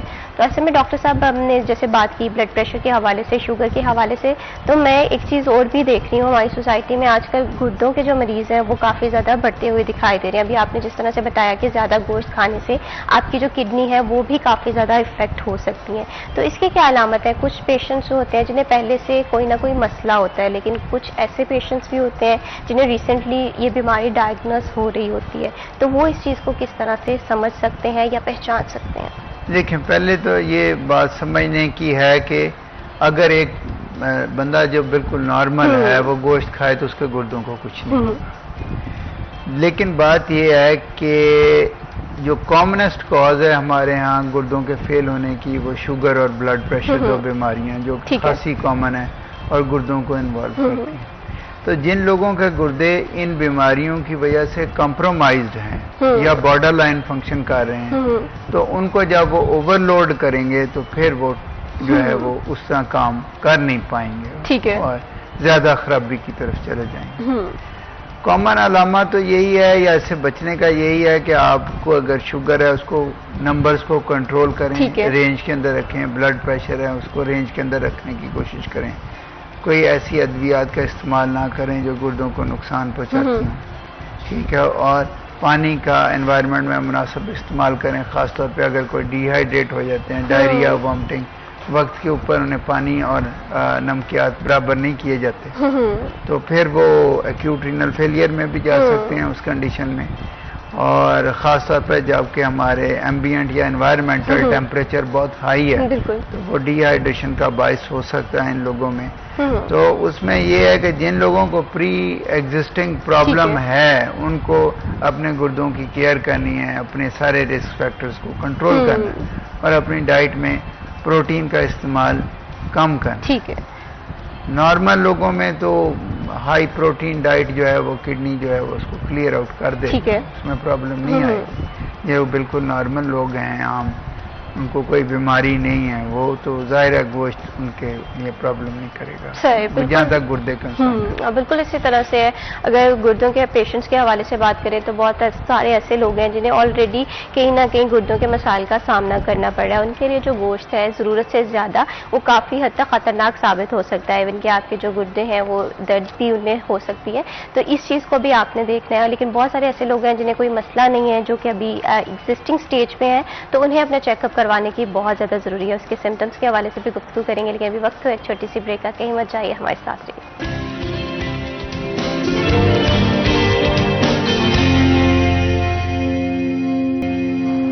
सिटी एट 10 में वंस अगेन खुशामदीद। इंसान की सेहत के हवाले से बात करें तो मैं ये समझती हूँ कि ये सबसे अहम और बुनियादी मसला हम देख रहे हैं, क्योंकि हम अपनी ज़िंदगियों में इतने ज़्यादा मसरूफ़ हैं कि अपनी सेहत पे तवज्जो देना भूल जाते हैं। और साथ ही साथ अगर आज के दिनों के हवाले से बात करें तो हम देख रहे हैं कि गर्मी की जो शिद्दत है उसमें काफ़ी ज़्यादा इजाफा दिखाई दे रहा है। टेम्परेचर जो है आज भी 45 से 46 सेंटीग्रेड तक पहुँचने का इम्कान है। तो ऐसे में जो महकमा मौसमी आता है, उन्होंने शहरियों को जो है वो ये ताकीद भी की गई है कि हीट वेव या हीट स्ट्रोक का खदशा है। अब यहाँ पर ये चीज़ समझने की बहुत ज़्यादा ज़रूरत है कि हीट वेव आखिर होती क्या है, ये किस तरह से इंसान की सेहत पे असरअंदाज होती है, किस तरह से इस चैलेंज से इंसान निपट सकता है। इस टॉपिक पे मैं सर आपसे ज़रूर जानना चाहूँगी। सबसे पहले हमारे नाज़रीन को बताइएगा कि हीट स्ट्रोक आखिर क्या होती है। जैसे ही गर्मी की शिद्दत में इजाफा दिखाई देता है, ये वर्ड बहुत कॉमन हो जाता है कि हीट वेव का खदशा है, तो यहाँ पर हीट वेव को समझना बहुत ज़्यादा ज़रूरी है। ये क्या है और इसके सिम्टम्स? देखें, ये जो है ना बेसिकली हमारा जो इर्द गिर्द का एनवायरमेंटल टेम्परेचर है, इसको एक हद तक तो हमारे जो थर्मो रेगुलेटरी सेंटर और बाकी जो हमारी रिस्पॉन्सेज हैं वो कंट्रोल कर सकते हैं। लेकिन एक जब ये खास लेवल से टेम्परेचर बढ़ जाते हैं, ठीक है, तो फिर जो है एम्बियंट एयर में या एनवायरनमेंट में एक्सपोजर की वजह से हीट स्ट्रोक का खदशा बढ़ जाता है। हम वो टेम्परेचर को बॉडी उसके साथ कोप नहीं कर सकते, ठीक है ना। तो उसके नतीजे में बॉडी का टेम्परेचर एकदम से बढ़ना शुरू हो जाता है। जब उसके थर्मो रेगुलेटरी मैकेनिज्म जो हैं, जो टेम्परेचर को नीचे लाने के इंटरनल हिफाजती मैकेनिज्म हमारे अंदर हैं वो फेल होना शुरू हो जाते हैं, तो फिर बॉडी का टेम्परेचर एकदम से राइज करना शुरू हो जाता है। टेम्परेचर इंसान का बढ़ जाता है। और नॉर्मली आपको पता है कि इंसान का टेम्परेचर 37 डिग्री सेंटीग्रेड। जी बिल्कुल। ठीक है। तो जब ये टेम्परेचर जो हीट स्ट्रोक में ये होता है कि जब थर्मो रेगुलेटरी सेंटर जो हमारा टेम्परेचर को कंट्रोल करने का सेंटर है वो उसको कंट्रोल नहीं कर पाता और बॉडी का टेम्परेचर जो है 40 डिग्री सेंटीग्रेड या 104 डिग्री तक पहुंच जाता है। सही। और उस सूरत में जो है फिर सारे जो है उसके हीट को कंट्रोल करने के जो हिफाजती मैकेनिज्म हैं बॉडी के, स्वेटिंग होगी, बाकी चीज़ें होगी, वो सारी फेल होने शुरू हो जाती हैं। और इस हाई टेम्परेचर के ऊपर बॉडी के सिस्टम जितने भी हैं मेन वो काम करना छोड़ दें। सही। हीट वेव जो है ये काफ़ी ज़्यादा ख़तरनाक हद तक इंसान के जिस्म को इफेक्ट कर सकती है, लेकिन यहाँ पर हीट वेव के हवाले से बात करें तो इंसान के जो बॉडी का अमूमन टेम्परेचर रहता है वो 37 रहता है, लेकिन जैसे जैसे हीट वेव का खदशा होता है या हीट स्ट्रोक का, ये टेम्परेचर जो है बढ़ना शुरू हो जाता है, इंसान में स्वेटिंग बहुत ज़्यादा होती है, तो ये चीज़ जो है ये जानलेवा भी साबित हो सकती है। तो डॉक्टर साहब यहाँ पर ये भी मैं जानना चाहूँगी कि कहते हैं कि हीट वेव काफ़ी ज़्यादा ख़तरनाक होती है, इसके सिम्टम्स के हवाले से भी बताइएगा। बल्कि बहुत सारे ऐसे लोग हैं जो हीट वेव को या गर्मी को बहुत नॉर्मल लेते हैं, बहुत कैजुअली लेते हैं, वो इतना ज़्यादा समझते हैं कि हीट वेव खतरनाक नहीं है, तो ये चीज़ कितनी खतरनाक हो सकती है, इंसान के जिस्म पे क्या असरात छोड़ सकती है, क्या ये जानलेवा भी है? जी, अब ये जो है ना, इसकी पहले हम सिम्टम्स की अगर बात करें तो जो है बंदे को बहुत ज़्यादा गर्मी महसूस होती है, इनिशियली उसको स्वेटिंग होती है, लेकिन बाद में स्वेटिंग बंद हो जाती है, बॉडी का टेम्परेचर जो है वो बढ़ना शुरू हो जाता है। अगर उसकी जल्द को हाथ लगाएं तो यूजली वो शदीद गर्म होगा, उसकी नब्ज़ की रफ्तार बहुत तेज़ होगी, टैकीकार्डिया होगा, उसकी सांस की रफ्तार तेज़ हो जाएगी और फिर वो कंफ्यूज्ड हो जाएगा, उसकी जो है ना ओरिएंटेशन जो है वो ठीक नहीं रहेगी और शदीद केसेस में वो अनकॉन्शियस भी हो सकता है और उसको फिट्स भी पड़ने शुरू हो सकते हैं। उसको पहले मतली की कैफियत होती है, वॉमिटिंग फील होती है, सर दर्द होता है शदीद और फिर वो ड्राउजी होना शुरू हो जाता है और फिर अनकॉन्शियस भी हो सकता है और उसको फिट्स भी पड़ सकते हैं अगर उसका बॉडी टेम्परेचर 40 या 41 डिग्री सेंटीग्रेड तक जो कोर टेम्परेचर अगर हम चेक करें तो वो इस लेवल तक पहुंच जाता है। और चूंकि बॉडी के सारे सिस्टम 37 डिग्री सेंटीग्रेड के ऊपर चलते हैं जितने भी केमिकल रिएक्शन है, तो वो सारे एंजाइम्स और सारे सिस्टम जो हैं वो फेल होना शुरू हो जाते हैं करके। ब्रेन हो गया, हार्ट हो गया, किडनीज हो गए, लिवर हो गया, मसल्स हो गए, हमारी अंतड़ियों का सिस्टम हो गया, तो उस सूरत में ये जानलेवा साबित हो सकता है। तो उसमें इसकी जो है ट्रीटमेंट क्या है, अगर किसी के साथ ऐसे हो जाता है तो उसको फौरी तौर के ऊपर धूप से किसी शेडी एरिया में मुंतकिल करना है, छांव में जहाँ पे टेम्परेचर रिलेटिवली कम हो। अगर उसे किसी पंखे वाली जगह पे रखा जा सकता है या एयर कंडीशन रूम में लेके जाया जा सकता है, वहाँ लेके जाना है। फिर उसके सारे जो एक्स्ट्रा कपड़े हैं वो रिमूव करें और उसके सारे जिस्म के ऊपर सादा पानी की पट्टियाँ करें जब तक मेडिकल हेल्प हो नहीं सकती। उसको एज सून एज पॉसिबल किसी मेडिकल इमरजेंसी में पहुंचाएं, क्योंकि अब प्रोविंशियल हेल्थ डिपार्टमेंट ने जो है वो हर जगह पे हीट स्ट्रोक काउंटर्स जो हैं या हीट स्ट्रोक बेस बनाई हुई हैं जितने भी मेजर हॉस्पिटल्स हैं, और वो सारे एरियाज हैं वो एयर कंडीशन हैं, वहाँ पे उसको सादा पानी की पट्टियाँ की जाएंगी या उसके एक्जिला और बाकी जगह पे जहाँ पे रखी जा सकते हैं आइस पैक्स रखे जा सकते हैं। उसको जो पानी की कमी हुई होती है उसके लिए फिर हम हॉस्पिटल के अंदर उसको आईवी फ्लूइड देते हैं। उसके जो नमकियात का अखराज हो चुका होता है उनको पूरा करने के लिए हम इलेक्ट्रोलाइट सोल्यूशन देते हैं। जो ज़्यादा बीमार नहीं हैं, घर पे ट्रीट हो रहे हैं, उनके लिए ये है कि नमकोल का पानी जो है वो ज़्यादा से ज़्यादा फिर इन मरीजों को पिलाना चाहिए। ठीक है। असल चीज़ तो ये तो इसका हो गया इलाज। प्रिवेंशन इसकी क्या है? बिल्कुल। प्रिवेंशन जो है वो बहुत अहम है और प्रिवेंशन करनी आसान भी है कि एक नंबर एक तो गैर ज़रूरी तौर पे जो हीट आवर्स हैं, खास तौर पे 12 बजे से 11-12 बजे से लेके 4-5 बजे तक का जो वक्त है जिसमें टेम्परेचर बाहर का 45 से 47 डिग्री सेंटीग्रेड के दरमियान है, उसमें अपने गैर ज़रूरी तौर पे बाहर ना निकलें अनलेस कि आपको कोई बहुत ज़रूरी काम से जाना। अगर आपको जाना है तो पूरे प्रिकॉशंस करके जाएं। पहले तो ये है कि घर में भी पानी पी के बाहर निकलें, अपने आप को अच्छी तरह हाइड्रेट करें, साथ पानी लेके चलें। फिर जैसे आपने देखा हो कि अक्सर हमारे देहातों में बाकी जगह पे ये है कि वो सर के ऊपर पन्ना रखते हैं, कपड़ा रखते हैं, और वो बड़ा जो है वो इम्पोर्टेंट है। वो उसको टेम्परेचर को ठंडा रखता है, उसको गीले कपड़े जो है वो लोग वो सर पे रखते हैं, और जब वो खेतों में काम करते हैं, सन एक्सपोज हैं, तो ये उनके लिए बहुत हेल्पफुल है। और साथ में पानी का जितने ज़्यादा से ज़्यादा इस्तेमाल कर सकें वो करें, और अपना हीट एक्सपोजर को जितना मिनिमम रख सकते हैं उसको मिनिमम करें। बिल्कुल इसी तरह से है, जो प्रिवेंशन है वो बहुत ज़्यादा ज़रूरी है। वो यही है कि घर से बगैर ज़रूरी ना निकला जाए, क्योंकि गर्मी के पीक आवर्स के हवाले से बात करें तो जो 12 से लेकर 5 या 6 बजे का टाइम होता है, मैं समझती हूँ कि ये बहुत सेंसिटिव टाइम होता है। इस पर जो गर्मी की शिद्दत है या गर्मी की जो लहर है वो काफ़ी ज़्यादा पीक पे दिखाई देती है, तो यहाँ पर सबसे ज़्यादा मुतासर होने का खदशा होता है। तो ऐसे में गैर ज़रूरी तौर पे घर से ना निकला जाए, और वाटर बॉटल जो है वो आप हमेशा अपने साथ रखें जब भी घर से बाहर निकलते हैं। बहुत सारे ऐसे लोग हैं जो फील्ड वर्कर हैं, गर्मी की शिद्दत में काम कर रहे हैं, तो उनके लिए एहतियाती तदाबीरों को फॉलो करना बहुत ज़्यादा ज़रूरी है। यहाँ पर डॉक्टर साहब मैं आपसे ये भी जानना चाहती हूँ कि जिस तरह से हम हीट स्ट्रोक के हवाले से बात कर रहे हैं, तो कौन से लोग हैं जो सबसे ज़्यादा इससे इफेक्ट हो सकते हैं? आया वो बच्चे हैं, उम्र रसीदा लोग हैं, या कौन लोग हैं जिनके चांसेस ज़्यादा हैं कि वो हीट वेव से ज़्यादा मुतासिर हो सकते हैं, उन्हें ज़्यादा अच्छे से प्रिकॉशन मेजरमेंट लेने की ज़रूरत है? देखिए, दोनों एक्सट्रीम्स ऑफ एजेस, छोटे बच्चे और बुजुर्ग, इससे सबसे ज़्यादा इफेक्ट होता है।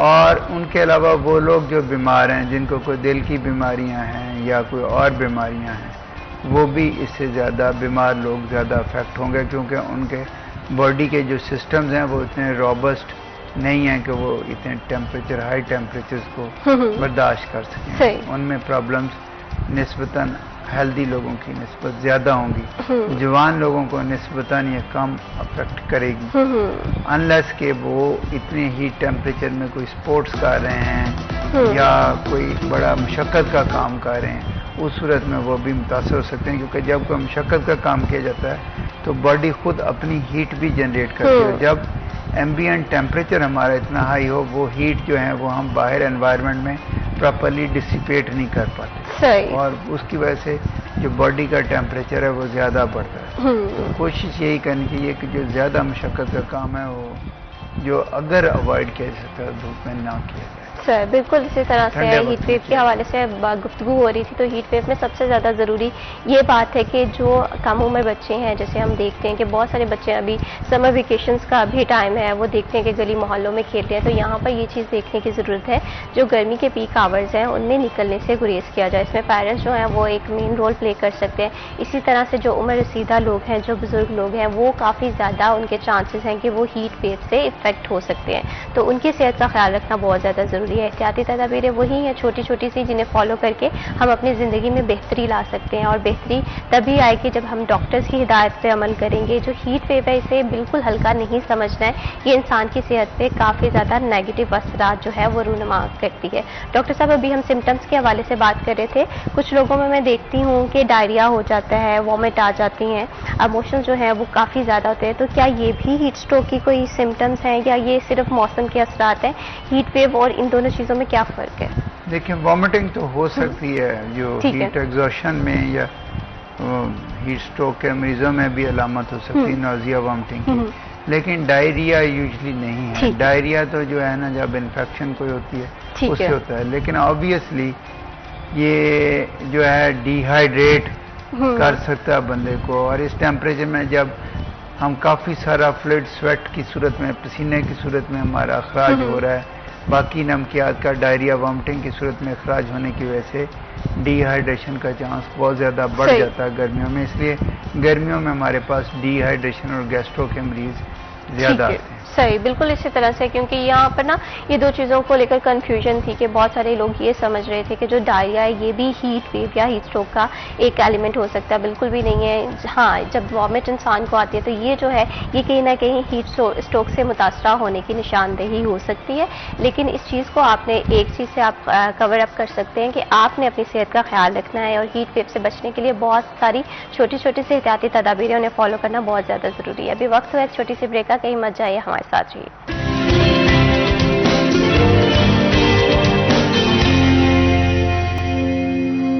इंडिया 10 में वंस अगेन खुशामदीद। आज प्रोग्राम में बात हो रही है कि हीट वेव क्या है, हीट स्ट्रोक से कैसे बचा जा सकता है। छोटे छोटे से स्टेप्स हैं जिन्हें फॉलो करना बहुत ज़्यादा ज़रूरी है।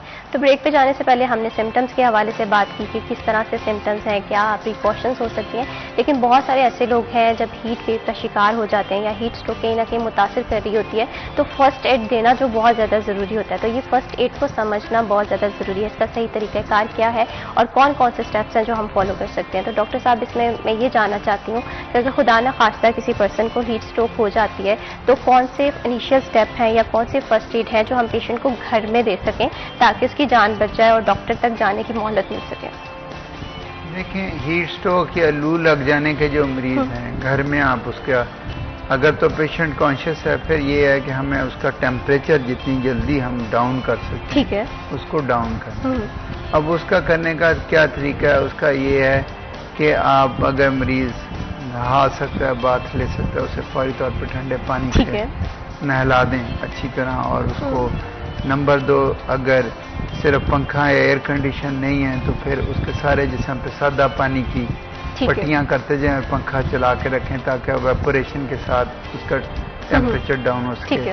उसकी बगलों में आप बर्फ़ रख सकते हैं ताकि उससे भी टेम्परेचर डाउन हो जाए। ठीक है, पट्टियाँ अक्सर लोगों में ये गलत कॉन्सेप्ट पाया जाता है कि वो जब भी बुखार के लिए या टेम्परेचर के लिए पट्टी करते हैं तो उसे माथे के ऊपर एक पट्टी रख के उसको काफ़ी समझा। हालांकि ऐसे नहीं है, बॉडी का सरफेस एरिया तो बाकी भी है सारा, उसको सारे को एक्सपोज करके तौलिए गीले करके अच्छी तरह उसके बदन पे फेंकते रहें और पंखा चलने दें। ठीक है, तो उससे एवेपोरेशन से उसका टेम्परेचर डाउन हो सकता है। और इसके अलावा ये है कि अगर एयर कंडीशन की फैसिलिटी अवेलेबल है तो एयर कंडीशन से भी काफ़ी सारा टेम्परेचर जो है वो डाउन किया जा सकता है एयर कंडीशनिंग के साथ। फिर ये है कि उसको नमकोल वाला पानी या ORS जो है वो ज़्यादा से ज़्यादा दें ताकि उसके इलेक्ट्रोलाइट्स और फ्लूइड्स पूरे हों। और ये फर्स्ट एड देने के बाद अगर टेम्परेचर फिर भी नीचे नहीं आ रहा तो फिर इसको हॉस्पिटल लेके जाना चाहिए। बिल्कुल इसी तरह से पानी का इस्तेमाल जो है वो बढ़ा दें। और हम देखते हैं कि जो पेशेंट्स हैं उन्हें पट्टी करने की बहुत ज़्यादा ज़रूरत होती है और इसी तरह से ORS जो है वो इंसान के जिस्म के टेम्परेचर को नॉर्मल करने के लिए बहुत ज़्यादा ज़रूरी होता है। तो ये छोटे छोटे से स्टेप हैं जो कि मैं समझती हूँ कि फर्स्ट एड हर घर या हर इंसान को ये समझने की ज़रूरत है ताकि अगर खुदा न खास्ता आपके आसपास कोई ऐसा पेशेंट मौजूद है जिसे हीट वेव का या हीट स्ट्रोक हो चुकी है, आप उसे फर्स्ट एड दे सकें ताकि उसके पास इतना टाइम बच जाए कि वो डॉक्टर के पास जा सके। तो ये छोटे से स्टेप्स हैं वो अपनी ज़िंदगी में इम्प्लीमेंट कर सकते हैं। तो यहाँ पर डॉक्टर साहब एक ये भी बात बताइएगा कि बहुत सारे लोग हैं जिन्हें ये कन्फ्यूजन रहती है कि हीट वेव के पेशेंट्स को क्या खाना चाहिए। जैसे बहुत सारे लोग हैं वो ये कहते हैं कि हीट वेव के जो पेशेंट्स हैं वो गर्म मशरूबात तर्क करते हैं, जो कि काफ़ी हद तक मैं समझती हूँ बिल्कुल ठीक है। तो क्या जो गोश्त है, ऑयली खाने हैं, ये हीट स्ट्रोक को मज़ीद ट्रिगर कर सकते हैं? डायरेक्टली तो शायद डाइट का इस तरह का रोल इसमें ना हो, लेकिन ये है कि ऑब्वियसली जब मरीज को मतली की शिकायत हो रही है या उल्टियां आ रही हैं तो वो खाना पसंद नहीं करे। ठीक है, इस सूरत में प्रेफरेबल ये है कि वो जूद हजम अशिया जो गोश्त की निस्बत सब्जी या दालें या बाकी चीज़ें ज़्यादा निस्बतन जूद हजम हैं तो वो इस्तेमाल करे। और दूसरा ये है कि असली बात यह है कि पानी का इस्तेमाल ज़्यादा करे, ठंडे मशरूबात का इस्तेमाल ज़्यादा करे। और हमारे जो रूरल कल्चर है उसमें इस मौसम में नमकीन लस्सी की बड़ी अहमियत है। इसी तरह से ठीक है, ऐसे ही जो है नमकीन शिकंजवी की भी है जो लोकल हमारे ड्रिंक्स तैयार होते हैं बजाय के फिजी ड्रिंक्स इस्तेमाल किए जाए जिनका शुगर कंटेंट बहुत हाई होता है। ठीक है ना, तो पानी का इस्तेमाल ज़्यादा करें। और जो लोग बाहर जा रहे हैं तो और कुछ नहीं तो नमकोल का ही इस्तेमाल कर लें, ORS का इस्तेमाल कर लें, तो उससे चीज़ें कुछ ज़्यादा बेहतर हो। बिल्कुल इसी तरह से है, पानी का इस्तेमाल बढ़ा दें। ORS और जितने भी ठंडे मशरूबात हैं आप अपनी ज़िंदगी में अगर ये शामिल कर लेते हैं तो हीट वेव या हीट स्ट्रोक जो है इससे आप बच सकते हैं, क्योंकि जो प्रिवेंशन है वो बहुत ज़्यादा ज़रूरी है। और प्रिवेंशन के लिए आपको अपने लिए थोड़े से इनिशिएटिव लेने पड़ेंगे और वो वही हैं कि जिन्हें हम फॉलो करके अपनी ज़िंदगी में स्कूल लेकर आ सकते हैं। तो डॉक्टर साहब, जिस तरह से हमने हीट वेव के हवाले से बात की, अगर फैसलाबाद के हवाले से बात करें तो फैसलाबाद का कॉमन टेम्परेचर आजकल 45 चल रहा है, कभी 46 पे भी पहुंचने का खदशा होता है। तो अभी तक फैसलाबाद में कितने रिपोर्ट्स जो हैं वो रिपोर्ट हुई हैं हीट वेव्स की? ऐसे तो मैं शायद आपको एग्जैक्ट स्टैट्स ना बता सकूं क्योंकि मैंने वो देखे नहीं है, लेकिन ये है कि मैं ये कह सकता हूँ कि अब हमारे हॉस्पिटल्स में जो है हमने हीट स्ट्रोक के लिए बेड्स मुख्तस किए हुए हैं और जो मरीज आते हैं लू लगने के साथ या हीट स्ट्रोक के साथ ठीक है, उनको हम कैटर कर रहे हैं। और ऑब्वियसली आम दिनों की निस्बत ये ज़्यादा हैं, गैस्ट्रो के लोग भी ज़्यादा हैं, डिहाइड्रेशन वाले भी ज़्यादा हैं, कुछ हीट एग्जॉशन वाले हैं, कुछ हीट स्ट्रोक वाले हैं, तो ये सारे निस्बतन ज़्यादा हैं। लेकिन अगर एग्जैक्ट फिगर तो बिल्कुल इसी तरह से है, क्योंकि अभी जो मौसम की शिद्दत देख रहे हैं ना, मैं ये समझती हूँ कि इसमें एक ही चीज़ जो है वो ज़्यादा कारण साबित हो सकती है, वो ये है कि आप जितना ज़्यादा एहतियात कर सकते हैं। वो एहतियात वही है कि पानी का जो इस्तेमाल है उसे बढ़ा दें, ORS जो है, शिकंजबी जो है, या ठंडे मशरूबात हैं उन्हें आप अपनी ज़िंदगी में अगर शामिल कर लेते हैं तो आपकी ज़िंदगी आसान हो जाती है। तो यहाँ पर डॉक्टर साहब, मैं बहुत सारे ऐसे लोग हैं जो कि फील्ड वर्कर होते हैं, जिनका डायरेक्टली आमना सामना होता है, उसमें हमारे मजदूर भी आ जाते हैं, उसमें हमारे जो door to door dengue teams भी आ जाती हैं। तो इस चीज़ को ये लोग किस तरह से एहतियाती तदाबीरें फॉलो कर सकते हैं, क्योंकि इनकी ज़िंदगी में सबसे ज़्यादा खदशा मैं समझती हूँ ज़्यादा होता है हीट वेव या हीट स्ट्रोक का। जी, अब एक तो ये है कि थोड़ा सा फ़र्क इस चीज़ का पड़ता है कि एक बंदा जो एक्लेमेटाइज्ड नहीं है उसमें रिस्क ज़्यादा होता है। जो चूँकि ये लोग एक्लेमेटाइज्ड हैं, ये पहले भी टेम्परेचर को फेस कर रहे हैं, ठीक है, तो इनके थर्मो रेगुलेटरी मैकेनिज्म जो बॉडी के हैं वो निस्बतन ज़्यादा इफेक्टिवली काम करते हैं एज कम्पेयर टू समवन जो कि ऑफिस जॉब कर रहे हैं। ठीक है ना, जो एक्लेमेटाइज्ड नहीं। ठीक है। तो बाकी इनके बेचारों के लिए तो यही है कि ये जैसे मैंने बताया, जो फार्मर्स हैं जैसे कि वो गीला कपड़ा करके सर के ऊपर मुस्तकिल रखते हैं ताकि हीट से बचा जा सके, और पानी का जो है वो ज़्यादा से ज़्यादा इस्तेमाल करें और शॉर्ट ब्रेक्स लेते रहें, आधे घंटे बाद थोड़ी सी ब्रेक ले ली, छाँव में बैठ गए, सन एक्सपोजर कम कर दिया, और अगर ठंडे वक्त में जो काम हो सकते हैं उनको ठंडे वक्त में कर दिया, जहाँ छाँव में जहाँ नहीं हो सकता वहाँ पे तो ये है कि किसी ना किसी को तो काम करना है। बिल्कुल इसी तरह। और मैनुअल लेबरर्स जो हैं वो तो और कुछ नहीं कर सकते, वो तो यही है कि पानी का इस्तेमाल ज़्यादा करें और गीला कपड़ा सर पे रखें, और यही चीज़ें बिल्कुल इसी तरह से है, क्योंकि जो डायरेक्ट फील्ड वर्कर्स होते हैं उनमें बहुत सारे लोग आ जाते हैं, तो उनके लिए यही एहतियाती तदाबीरें हैं कि वो पहले तो कोशिश ये करें कि अगर उनके वर्किंग आवर्स में थोड़ी लिवरेज मिल सकती है डिपार्टमेंट की तरफ से, तो वो वक्तन फ़वक्तन ब्रेक लेते रहें ताकि उनकी सेहत पे हीट वेव या हीट स्ट्रोक उस तरह से मुतासर ना करे। और दूसरी चीज़ ये है कि अगर जो फील्ड वर्कर्स होते हैं, तो मैं ये समझती हूँ कि इंसान के जिस्म में इतनी इंसान की होती है एक एबिलिटी कि वो यूज टू हो जाता है बहुत जल्दी। तो अगर फील्ड वर्कर्स में ऐसा कोई मसला नहीं आ रहा तो ये वाकई अच्छी बात है, लेकिन अपनी सेहत का ख्याल रखना बहुत ज़्यादा ज़रूरी है, क्योंकि हीट वेव जो है एक छोटी सी बीमारी या एक लफ्ज़ हम देखते हैं, लेकिन ये बहुत डायरेक्टली हमारी ज़िंदगी पे असरअंदाज हो सकती है, तो इससे बचना बहुत ज़्यादा ज़रूरी है। अभी वक्त तो एक छोटी सी ब्रेक का, कहीं मत जाइए, हमारे साथ रहिए।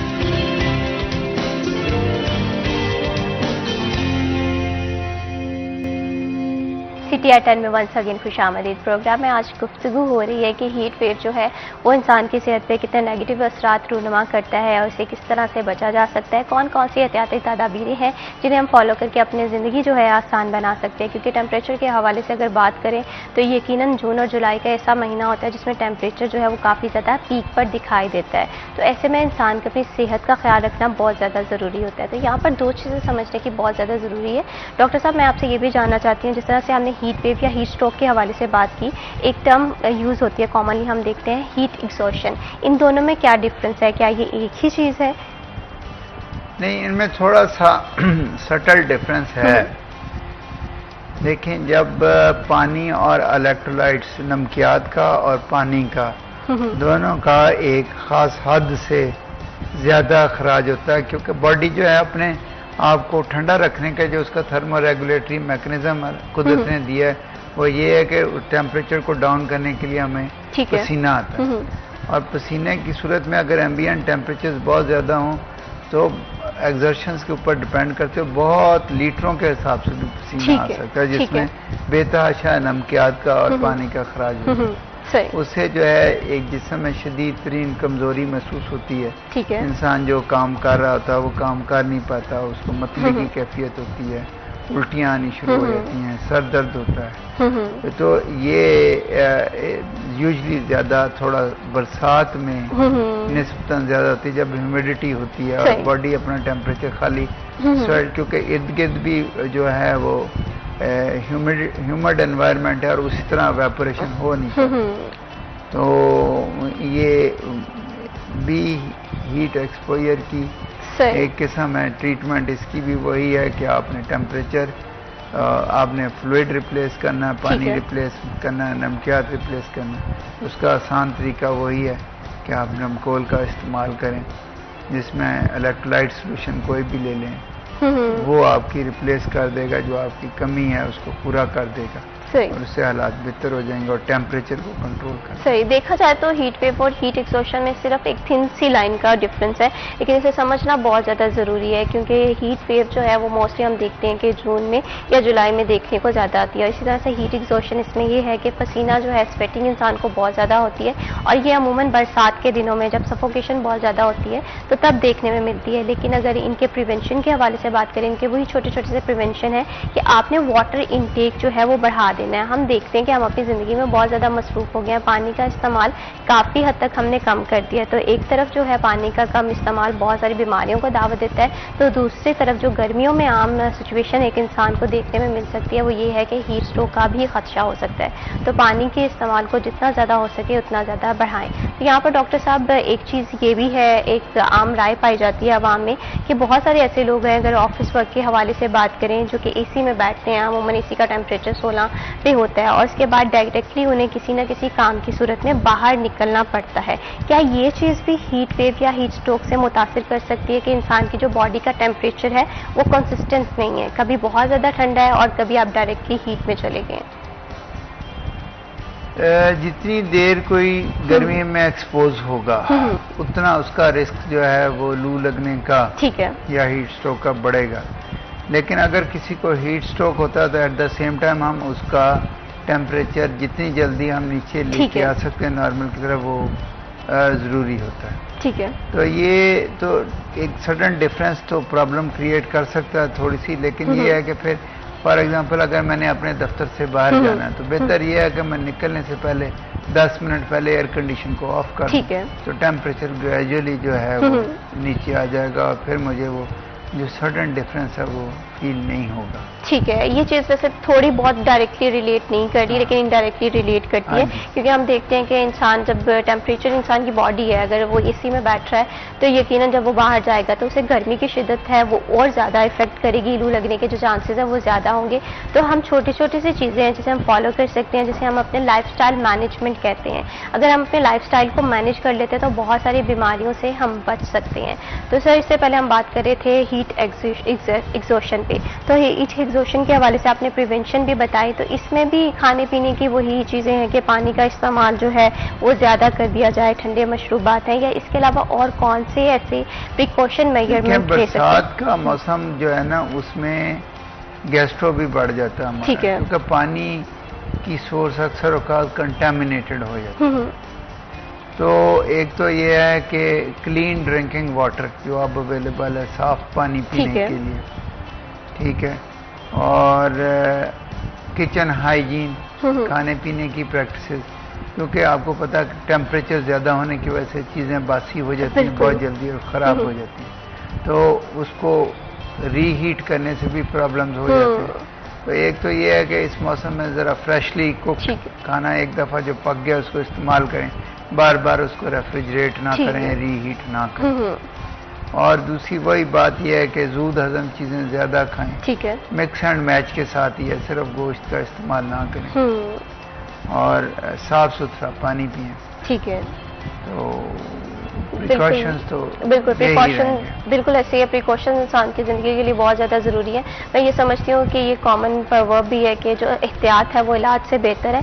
तो एहतियात अगर हम कर लेंगे तो हमारी ज़िंदगी बहुत ज़्यादा सहल हो जाएगी, आसान हो जाएगी, और हम अक्सर औकात देखते हैं कि हम हमारी ज़िंदगी में हम ही सबसे आखिर में आते हैं। तो इस चीज़ से हमने बचना है, हमने अपनी ज़िंदगी में जितना ज़्यादा हो सके अपनी सेहत पर तवज्जो देनी है, हीट वेव हो या कोई भी बीमारी हो।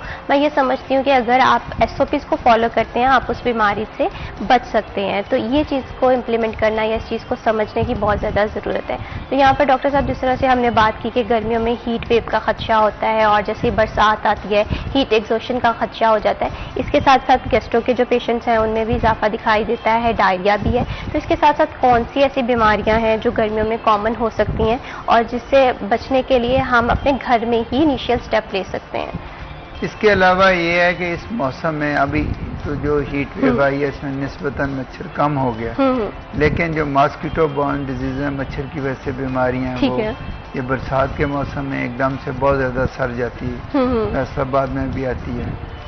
डेंगू के मरीजों की मकदार बढ़नी शुरू हो जाती है, मलेरिया के मरीजों की मकदार बढ़नी शुरू हो जाती है। तो ये यूजली इस मौसम के साथ रिलेटेड होते हैं। ठीक है। इस वक्त भी हमारे पास कोई 5 से 6 मरीज पड़े हुए हैं डेंगू वार्ड में।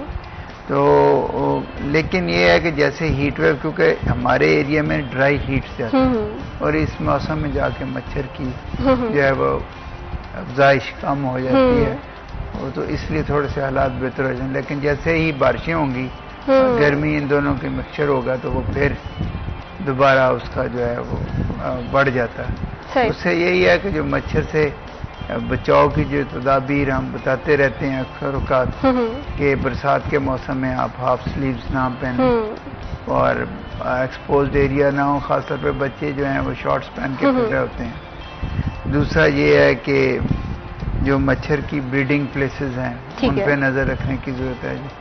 रूम कूलर्स का इस्तेमाल हो रहा होता है, उसमें जो पानी होता है वहाँ पे ग्रो करते हैं। जो टैंकियों के ढक्कन नहीं है वहाँ पे ग्रो करते हैं। जो आपके छोटे छोटे गटर जो घर में जिनको बगैर ढक्कन के हैं, पानी की कलेक्शन हैं, गमलों में खड़ा पानी है, ये सारी मच्छर की ब्रीडिंग साइट्स हैं जिनको तलब करना ज़रूरी है। घर के अंदर तो कोई आके इसको चीज़ों को कंट्रोल नहीं करता, छतों पे जो पानी खड़ा है वो हमें ही देखना है, अपने अपने घरों में सफाई को बेहतर करना है, मच्छर की ब्रीडिंग प्लेसेस को डिस्ट्रॉय करना है। और जो है जो लोग बाहर सोते हैं वो मॉस्किटो वगैरह लगाएंगे या मच्छरदानी का इस्तेमाल करें। जो कमरों के अंदर सोते हैं वहाँ पे स्प्रे करें मच्छर का, और जो है वो बिल्कुल इसी तरह से गर्मियों में हम देखते हैं कि बहुत सारी बीमारियां जो हम कॉमन देख रहे हैं, जिसमें मलेरिया भी है, डेंगू भी है। तो बस बात वही है कि हम छोटे छोटे से एहतियाती तदाबीरें फॉलो करके अपनी ज़िंदगी भी आसान कर सकते हैं और इन बीमारियों से, इन चैलेंजेस से भी निपट सकते हैं। बहुत शुक्रिया प्रोफेसर डॉक्टर आमिर हुसैन, आपने हमारे प्रोग्राम को वक्त दिया, क्योंकि सेहत है तो इंसान की ज़िंदगी है वो खूबसूरत है। तो अगर आप चाहते हैं कि आप इस तरह से खूबसूरती से ज़िंदगी जिएँ तो अपनी सेहत का ख्याल रखें, वक्तन फ़वक्तन जो है वो चेकअप लाजमी करवाएं और घर से बगैर ज़रूरी ना निकला जाए। अगर आप हीट स्ट्रोक या हीट वेव के हवाले से हम गुफ्तगू कर रहे थे। इसी के साथ मैं अभी शबीब को दीजिए इजाज़त। अल्लाह हाफ़िज़।